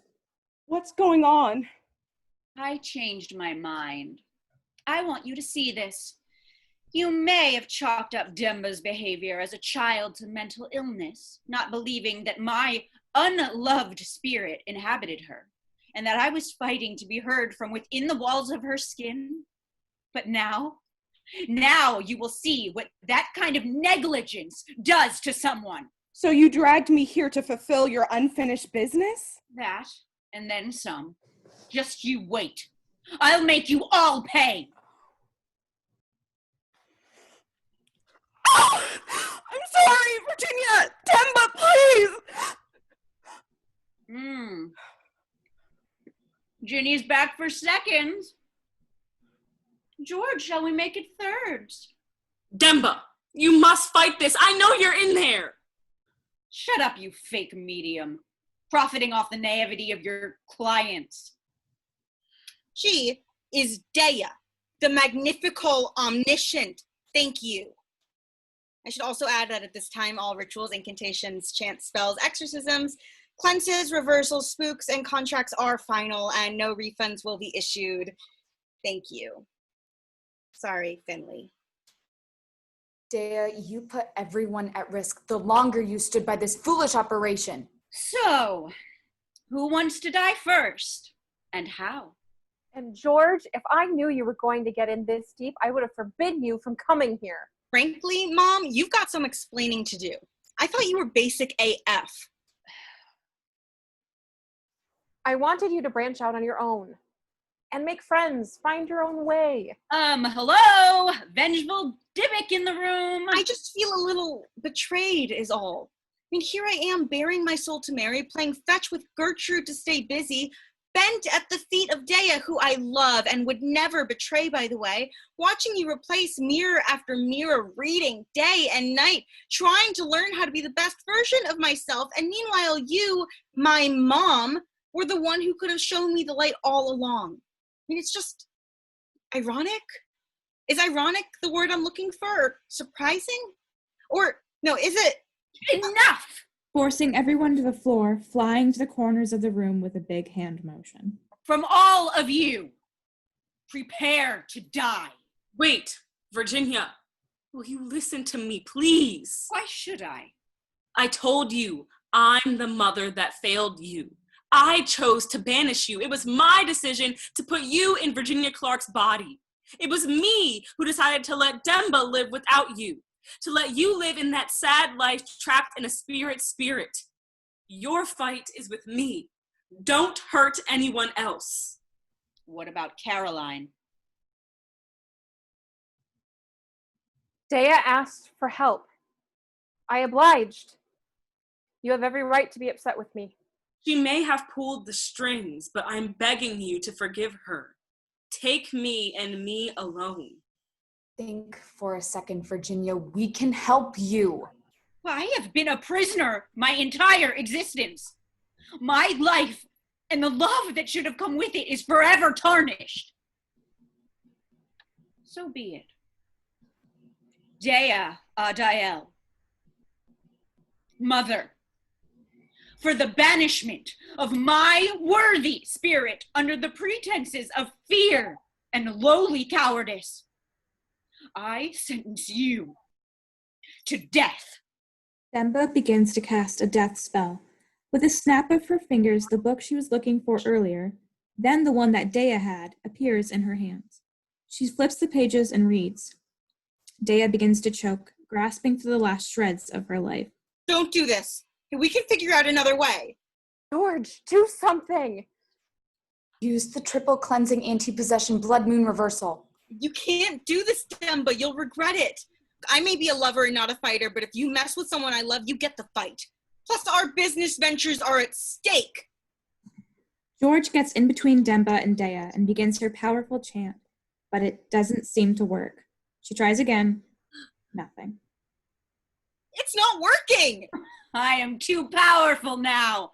Soon I will have Demba's body all to myself and the life force of Daea running through my veins. Come to me, feeble Mother Daea. Let go. It's all over now. Caroline and Zion join in on the chant, in perfect unison and harmony with George. Demba begins to falter, but she's too strong to fail. Demba begins reading and chanting faster, vibrating with energy. Yingay cries at the reality of the situation. It's all real. Too real. George falls to her knees. She is losing. Book. Symbols. Squiggly lines. Clark sisters. We can't leave. Here. Nothing. Find way. Chanting, everyone. Keep chanting. There's only one option left. Classic distraction mode activate. I must release the most powerful monster I've ever known. You don't mean... I do mean Ghidorah. Ghidorah. I'm on it. Aston comes stumbling in, dragging his bottle of booze along with him. As drunk as a magical cat can be, everyone continues to chat.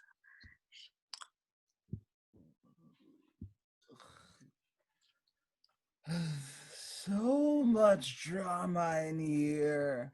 Oh, hey, Z. Thanks a ton for that fish sandwich. You really know how to think outside the box. Highness, it's extraction capsule number 9, left of the bookshelf. I know. Oh, leave me alone. Aston opens the brew capsule. Lots of smoke and hissing. Ghidorah, a broad-shouldered, ageless female monster, emerges. She looks oddly like Xena, warrior princess, mixed with Regina George with a rumbling baritone voice. Aston collapses in the corner. Make it stop. I believe. Oh, sweet magic. I believe. It's terrifying. This is bonkers. The horror. Ah, Ghidorah, the ancient demonic monster lives. Oh, I do. And it's beautiful. What's up, losers? Welcome to your own personal hell. Oh, you two both know you're missing eyes, right? Ew, gross. No, thank you. Work with me. You are a fine monster, the best at torment. I beg you now to let bygones be and do your worst upon my enemy. Well, who's the most saddest and tortured person in the room? I'll feast on your insecurities and crush you into tiny pieces. I am back, baby! Let me at him! Who is it? Everyone points a finger at Demba. Eudora lets out a shriek that shakes Demba out of her chanting. Demba lets out an audible scream. Well, don't you look scrumptious? 2 souls are too many for a little human like you. Come here and let me chomp on your bones. Eudora begins chasing Demba around the room, shouting insult after insult. This is real, burn book and fierce warrior energy all in one. Eudora is getting into Demba's head.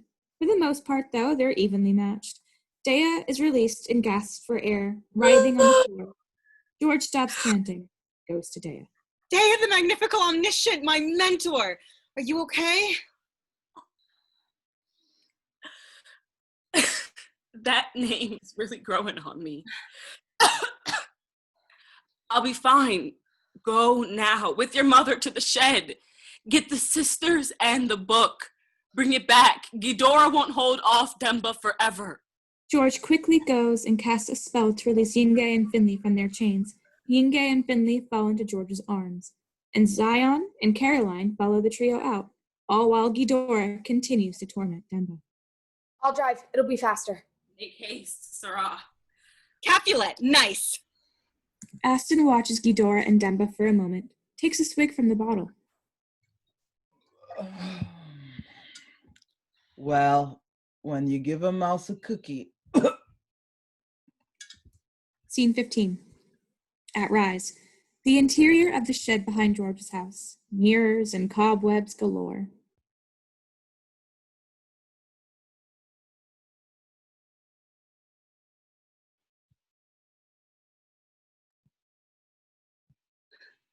I don't remember it being so dusty in here. We need to do this fast, okay? Why didn't you tell me the Clark sisters lived in the mirrors? I wanted you to have real friends, but it was difficult for you. So that means you pawn them off on me? Buy them a house and have them live in it to trick me? And they're ghosts the whole time? Living and dead in the same breath? And I don't even know you're a medium? Jeez. It just seems like a lot of work to hide the world from me. Like, I'm not a baby. I understand why I don't have many friends. It's not some big secret. I'm weird. I get it. You're not weird. And I mean this. This isn't a typical mom lie, okay? You're eccentric and special. You're powerful. Am I even human? Or did you hide some spirit demon inside of me too? I promise you, you are 100% human. My daughter, George. Born and raised, no additives. Okay. Well, good. I love you. I love you too, Mom. Ugh, that feels weird to say. George, how did you learn the blood moon reversal? Well, that's for me to know and for you to find out. I gotta have some secrets too to keep this whole thing even. Okay, fine. Now let's do this thing.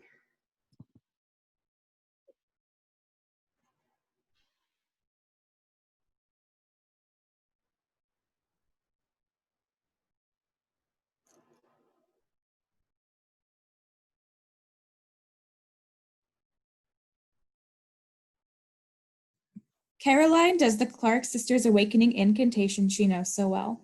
The mirrors in the shed rumble and rattle. Through the rumbling, Bernice Clark appears, holding a small cup of tea. She is in Victorian dress and may also rock a sweet, time-appropriate umbrella. Thanks for the summoning. What can I do you for?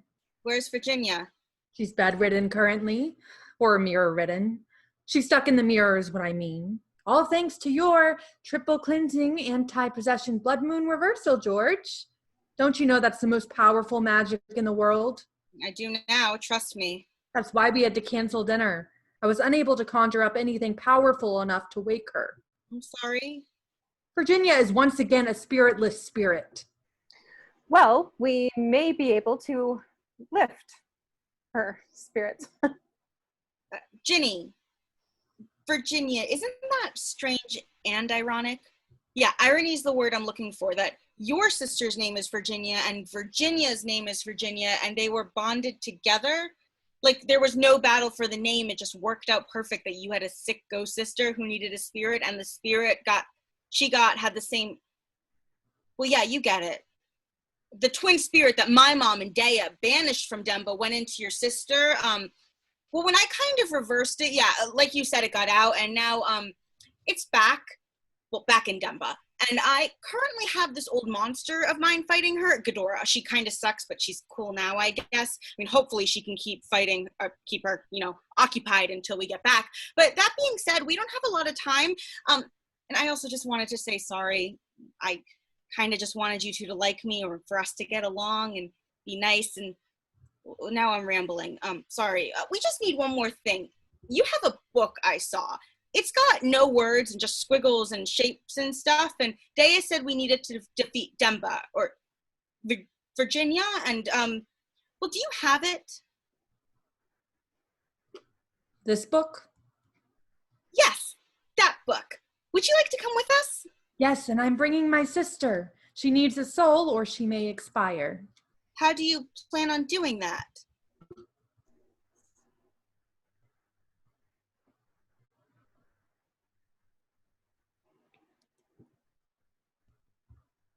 That'll work. All right, let's get this show on the road. George, you need to be more responsible with your magic. This book may help you harness it fully. You'll be unstoppable then, but please be cautious. I was going to say the same thing. There's talks about making me a weapon. I don't like the sound of that.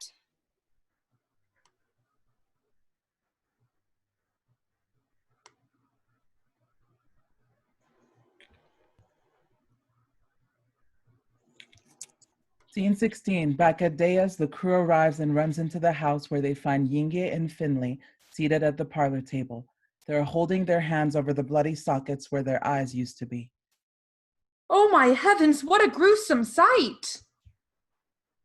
Daea is standing at the table, thumbing quickly through a book. Don't worry, everybody. I got this. It has to be here. Oh, damn this 99-cent Weird Spells for Even Weirder Times book. I found it in the bargain bin at Barnes & Noble. She throws the book across the room. Are you trying to... Yes. Mom, can you help her? I mean, I would do it. I'm totally capable of it. You all know that, right? Because in the northern regions of the Galapagos Islands, it is believed that should a powerful sage capable of undoing the travesties committed by an evil spirit, doer spirit, refuse to undo said travesties, they'll have their magical powers stripped of them and their souls forever banished into a mirror in the clothing section of the nearest Walmart. Yeah, I'm not sure about that last part, but it sounds horrible. It doesn't matter, though, because that is not what is happening here. My mom can help Daea do this because I have bigger fish to fry upstairs. Mom, I believe in you. I'll do my best. Now, go upstairs, quickly. George, Zion, and Bernice start bustling their way to the stairs and begin to run up them. Good grief, we forgot Virginia. Everyone runs back down the stairs and outside where the wheelchair with Virginia's mirror sits. George and Zion grab hold of it and hurry back in. They carry it awkwardly up the stairs and eventually reach the top. Well, I would have assumed that one of you would have been able to move the wheelchair up the stairs with the power of your mind. Diane, can you do that? It's been a while, but if you want to do it again, I can try. Oh, never mind. Come on, let's go. Scene 17. They run into the room where they expect to find Ghidorah and Demba engaged in some kind of mystical wrestling match. Instead, they see both demons, frozen, floating in space. Zion folds his arms and looks at the cat who is sitting right below the frozen entities, chugging from his whiskey bottle. George is trying to figure out what is going on. What the? Who the hell are you? That's Aston. Who's Aston? The cat? Yeah, right, I get that, but why is some random whiskey guzzling cat here, and how did it make all of this happen? Oh, right, my bad. George, meet your highness. But Her Highness is a ghost. For the last time, you annoying little twit, I am a gentleman, and I am still a ghost. And how can I see you? I've never been able to see regular ghosts before, only demons. Unless...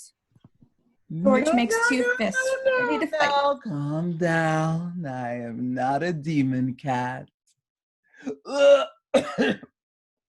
That depends on who you ask. I just swallowed one of those rainbow-colored pills over there. You took a distraction pill with whiskey? Not a surprise, really. Aston does like to indulge in the senses. Yeah, so what if I did? It's just never a good idea to mix pills with alcohol.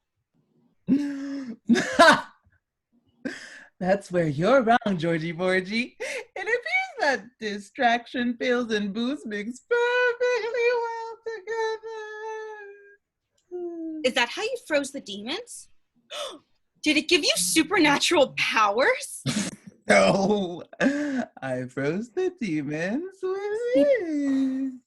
He pulls Finley's crystal out from behind his back. Just as he does this, Daea, Caroline, Finley, and Yinge come running into the room. Finley and Yinge now have both of their eyes intact. Oh, good. You are finally here. I'll be happy to catch you up. We ran into the room to find Astrid, who apparently was once a female cat and who is now male. It's Aston! Yes, pardon me, Aston. It appears as if he washed down something called a distraction rainbow pill with the whiskey and was apparently able to freeze the demons in midair.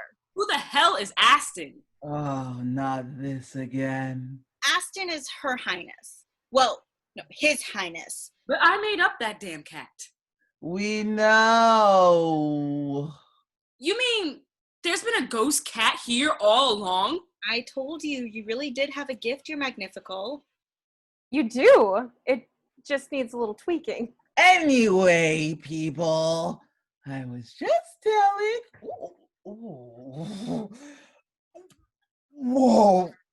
Okay, I was just telling these two how I froze the demons. It wasn't the pill, it was this. He reveals the crystal again from behind his back, this time with a dramatic flare. Oh, beautiful. My crystal! That was a gift from Finley.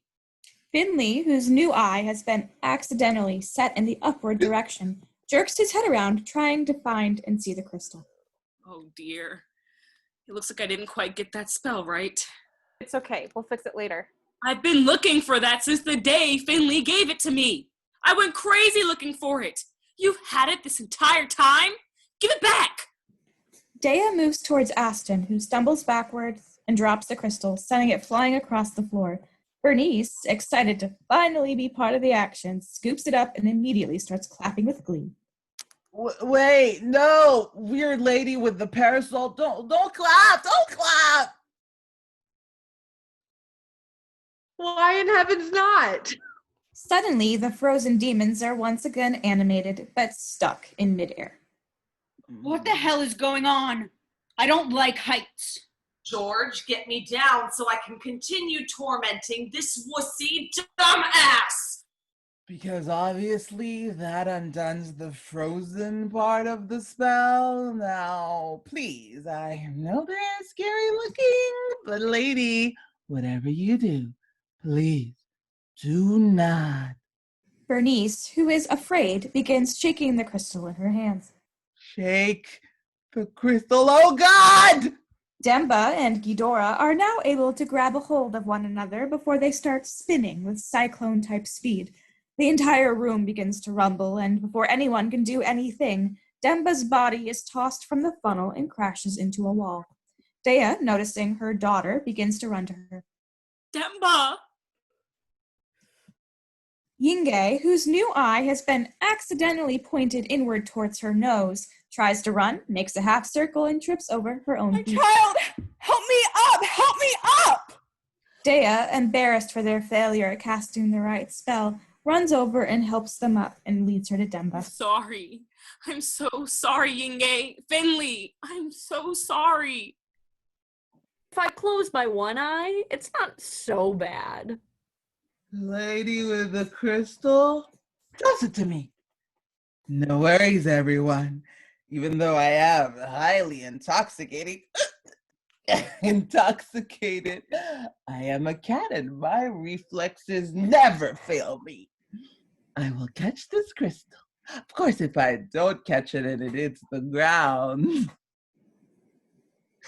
Bernice, throw it to me and I'll give it to Aston. Bernice makes the toss. Zion catches it, hands it to the cat. Now what? George, you are closest to the funnel of evil. Grab that whiskey bottle and get ready to catch it. Lucky for us, it was the cheap kind. It has a screw-on cap just beside it. Well, I'm so sorry I don't have a bigger budget to keep you floating in Johnny Walker. Now, if I could only remember how the demon soul apprehension incantation goes. Aston, you may not want to do that. Oh, yes! Right here it goes. Aston points the crystal at the demons and begins intoning the incantation loudly. It should sound like this. I used to love these commercials.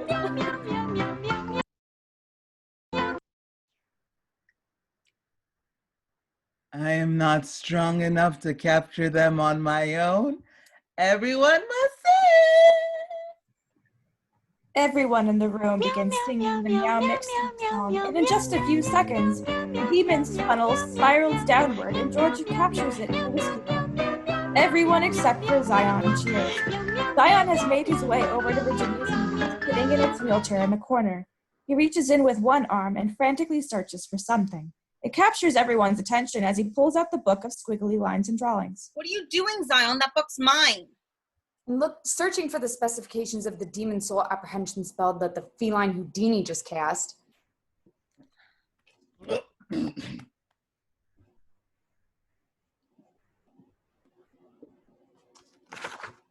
Oh, what are you whining about? I'm subdued the beast and no one has died! Yet.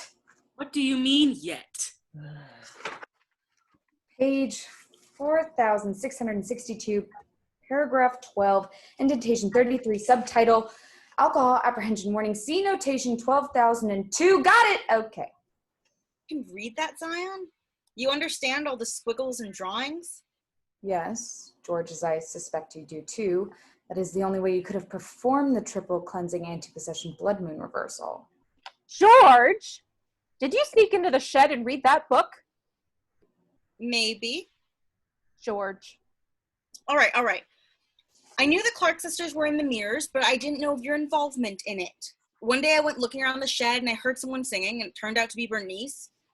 We had tea and she showed me the book. Bernice? Well, you wanted us to be friends. George kept me company, told me her stories about working with Daea, and I let her look at the book. It helped pass the time. What is all the fuss about? Well, it would have been nice to have been told. Really, Mom? You're going to talk to us about being honest? Ladies, now is not the time to seek counseling if we make it out of this. Of course. I'm sorry. What do we need to do first? First, I need to see if we can undo what the drunken, magical Mr. Mistopheles over there has done. Leave it to you to have absolutely no gratitude. And George, whatever you do not drop that bottle. What would happen if she drops it? According to the great tome of necromancy, and the demon soul apprehension spell is the only successful when the entrapment vessel is pure in nature and devoid of any intoxicants. I'm afraid I don't follow. If Hellion souls are mixed with quids of debauchery. Oh, now I'm afraid I do follow. And should they escape their entrapment, Yes? they will possess the power of 42 incombustible demons. With one exhalation of their wretched breath, annihilate everything within 5,000 feet of them. Yeah, you do not want to drop that, George. What should I do with it? I should not be the one holding this thing. I am known to be a complete klutz, like a total spaz at times. You don't say. Hey, you! Shut up! This is all your fault! Back off, Madame Charade. None of us would be here if it wasn't for you. Hey, my kid is standing there with a demonic bomb in her hands. Zion, what do we do? It says here that if we keep them enclosed in that environment is only temporary. The more alcohol they consume, the more powerful they will become. Aston, how much whiskey was left in that bottle? I sacrificed more than half. So what you mean is we're all going to die. You're a bad cat, a bad, bad cat. We shouldn't be so hard on poor Astrid. She did give her best, and in this moment, we are all safe. Zion, is there anything left that we can do? There is one thing. Well, what is it, man? I already tangled with that evil dude once. I don't want to do it again. That evil dude is your sibling. What about my Ginny? Ying, I think it's time we let her go. Whatever's in that bottle could not possibly have come from you. You are the sweetest person I've ever known. Ginny is not in that bottle. She is in heaven. I know you don't like me much anymore, but I believe that to be true. Just in case we all die, I want to touch your face one last time. Oh, that's so sweet. Yes, there it is.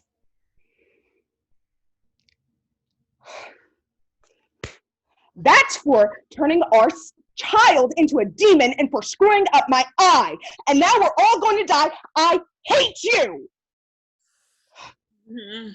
People, my child. Zion, what can we do? The demons will not escape if they are transferred to another host. A living host. Oh, you can count me out on that one. The living host must be a channel to the other side. The demons will use the open channel to traverse themselves back to the netherworld. Well, as luck would have it, we have a room full of those. I think this sounds totally reasonable. Let me do it. I'm already holding them. There's a catch. There always is. The transmission of these demonic souls will be too much for the channel. Whoever does it will ultimately die. Well, I gotta go. It's been nice, but... Right there. I nominate the cat. Yeah, he got us into this. No, I didn't. You and George got us into it.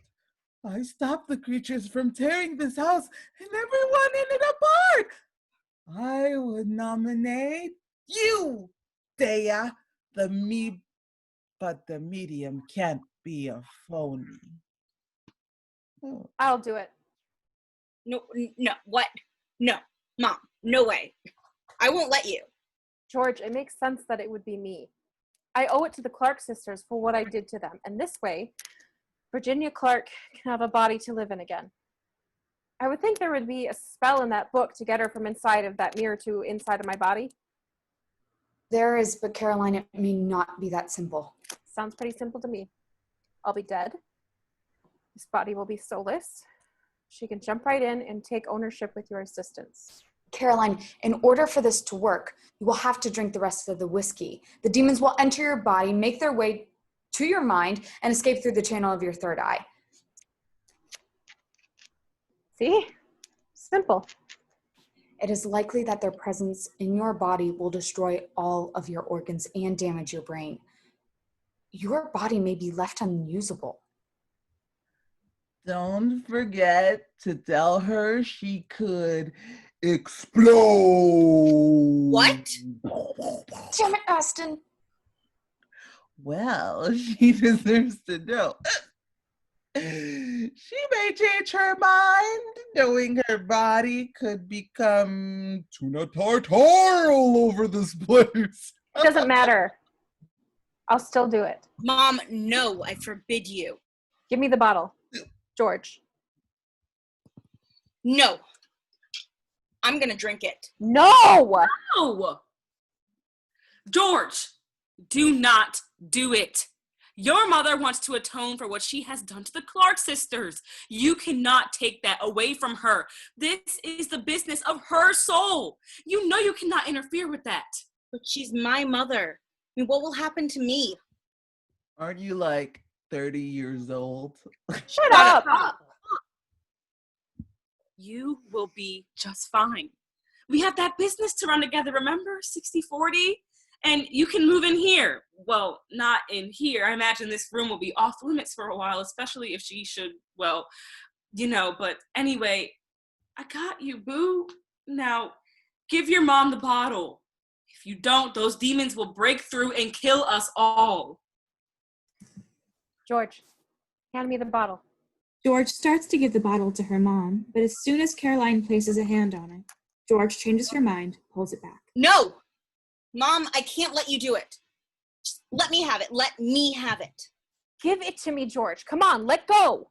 They wrestle back and forth over the bottle. Ladies, please be careful. George, give me the damn bottle. No! George gets the bottle away from her mother's grip, causing Caroline to tumble over. George removes the cap and begins guzzling the demon whiskey. George! Caroline quickly stands and tries to take the bottle away from George, who puts out her arm to hold her and everyone else back. She continues to quickly drink, and then with 2 big gulps finishes the bottle, drops it to the floor. Everyone watches, bracing for the worst.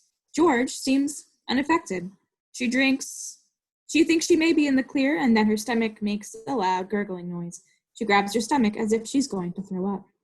Take shelter, people! She's about to spew forth demon puke! Everyone runs around and is stopped in their tracks when George lets out an enormous belch that echoes through the house. George then senses relief. She smiles, and then her face becomes white and drops all expression. George! Everyone get down! And with that, the demons explode through George's forehead, blowing the remaining part of her head all over the room. Her body falls, fire raging from where her neck used to be. Lights out. Scene 18. 1 year later, Daea is seated at her parlor table with Caroline and Zion. They are having tea and laughing when something interrupts them. Daea responds. All right. Don't be so damn bossy. Time in the spirit realm has done her confidence good. She does seem to be in her element. George's likeness appears in the mirror on the wall. Good morning, everyone. You'll have to forgive Bernice and Virginia's absence. It's been a little crowded in here since I've arrived, and they need a little them time. So I approved a vacation and told them I would take over administrative duties until they return. Now, we have a full schedule today at the Magnifical, and I would like to begin with a staff meeting. Daea and Mom, you two have a 9:30 a.m. appointment with Finley. If the sisters' notes are correct, this is your 35th appointment with him over the past year. Honey, sometimes it takes a while to undo ophthalmological related mischance. We are fortunate that Finley is as understanding as he is. You know, this could have been easily taken care of if you just referenced the tone. No. What's going on? No offense, George. If it wasn't for what you did last year, we would all probably be crammed in that mirror with you and the sisters. You truly are our hero. But it was incumbent upon us to make sure that nothing like that ever happened again. Okay. That's right, George. We now only practice safe communing and atoning approved by Kosha. Kosha? The Convention's Occupational Safety and Health Administration. Led by yours truly. Why didn't any of you tell me about this before? We just didn't think you'd understand. Why wouldn't I understand wanting to keep everyone safe? Isn't that why I did what I did? I wanted to keep all of you safe. I think Daea is referring more to Kosha's new stipulations regarding the tome. Yep. Yes, that is exactly what I'm referring to. What happened to the tome? We decided it would be best that the tome, the distraction pills, and all of the like were locked in a secret location. Only one individual knows of its location, and none of us know who that person is. We are never allowed to use it again. So you're regulating magic? Do you realize that it's said to be known that in certain regions of secular Mongolia, the Empire tried to impose rules upon the magical, and that the spirits revolted, bringing devastation to all of the land? I think. Yes, you are partly correct for once. However, the difference here is that we are not stifling the spirit realm. There are just guidelines now to be followed. Friendly spirits, evil spirits, monsters, and mediums all had to sign the Kosha agreement in order to still operate in our community.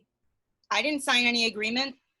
In order for you to remain part owner of the Magnifical, you will have to sign it, George. Honey, we put it off for as long as we could. In order for us to stay in business and for you to remain in that mirror, you will have to sign it. I never wanted to be in the mirror, Mom. George, we have been over this 1,000 times. When a sliver of your spirit escaped from your dead body, the only thing we could do was put it into the mirror. You should be thankful the Clark sisters agreed and that we were able to capture you at all. Yeah, I know the story. Everyone thought my corpse farted, and if it wasn't for Aston, who was the only one in the room with a keen enough nose to tell the difference between a fart and a stench of burnt spirit, I would be history. That is correct, dear. That is what happened, George. Okay, I'll sign it. Great. You Daea will, whips out the form for a folder on the table. you will have to sign it by proxy, of course, since you know. No hands. I can witness it. Here's a pen, George. George moves the pen with the power of her mind and scratches a signature on the form. Zion then scribbles his signature and puts the form into his briefcase.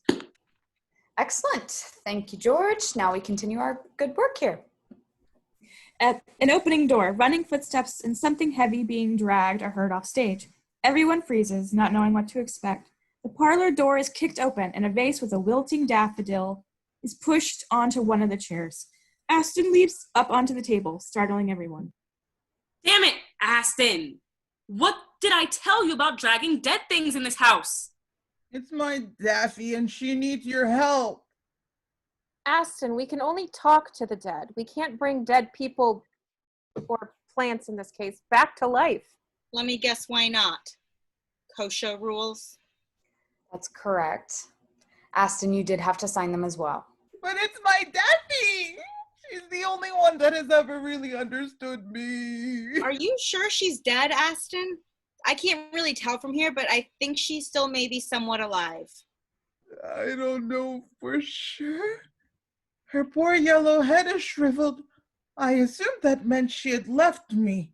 Not necessarily. I know I haven't forgotten to water it, so the question is, what have you done to it? Only cherished, cared for, and loved. Aston. Oh, all right. I may have mistaken her for my little box a few times when I was too sloshed up to give a damn. That sounds more like it. It's possible she's just playing dead to get away from you. That is truly hurtful. Well, I suppose there's nothing in the regs that says we can't take a sickly flower and nurse it back to life. Is there? No, nothing at all. Oh, thank you, Queen Grimhild. You know, Grimhild? Seriously? No one? The evil queen from Snow White with the magical mirror? Crickets. Aston jumps off the table and heads to the door. I have to go. I have a landscaping meeting with some weeds. Maybe you can use your mediumships to locate your senses of humor because it has clearly died. Aston exits. Caroline, we should get going. I'm sure Finley will be here any moment. See you for lunch, George. Daea and Caroline exit. Zion picks up his briefcase and begins to exit, and then turns back around. You did the right thing by signing, George. We all want to live in peace and use our abilities to help people heal from the loss of their loved ones. We do not want any more problems with the negative influences of the outer regions. I know you understand. Zion heads towards the door and then remembers something. Oh! He grabs the daffodil and moves her pot to the center of the table. So you can keep an eye on her. Zion leaves. It's just George and the daffodil. Fat lot of good I can do you from in here, Daffy. They'll be back soon. Daea will water you. My mom will probably sing to you. Okay, I need to take a posthumous potty break. It's a thing. Hang in there, pal. George's mirror dulls. Daffodil raises her head and elongates her petals. Evil red eyes and a wicked mouth form in the center of her pistil. She lets out a satanic laugh. The end.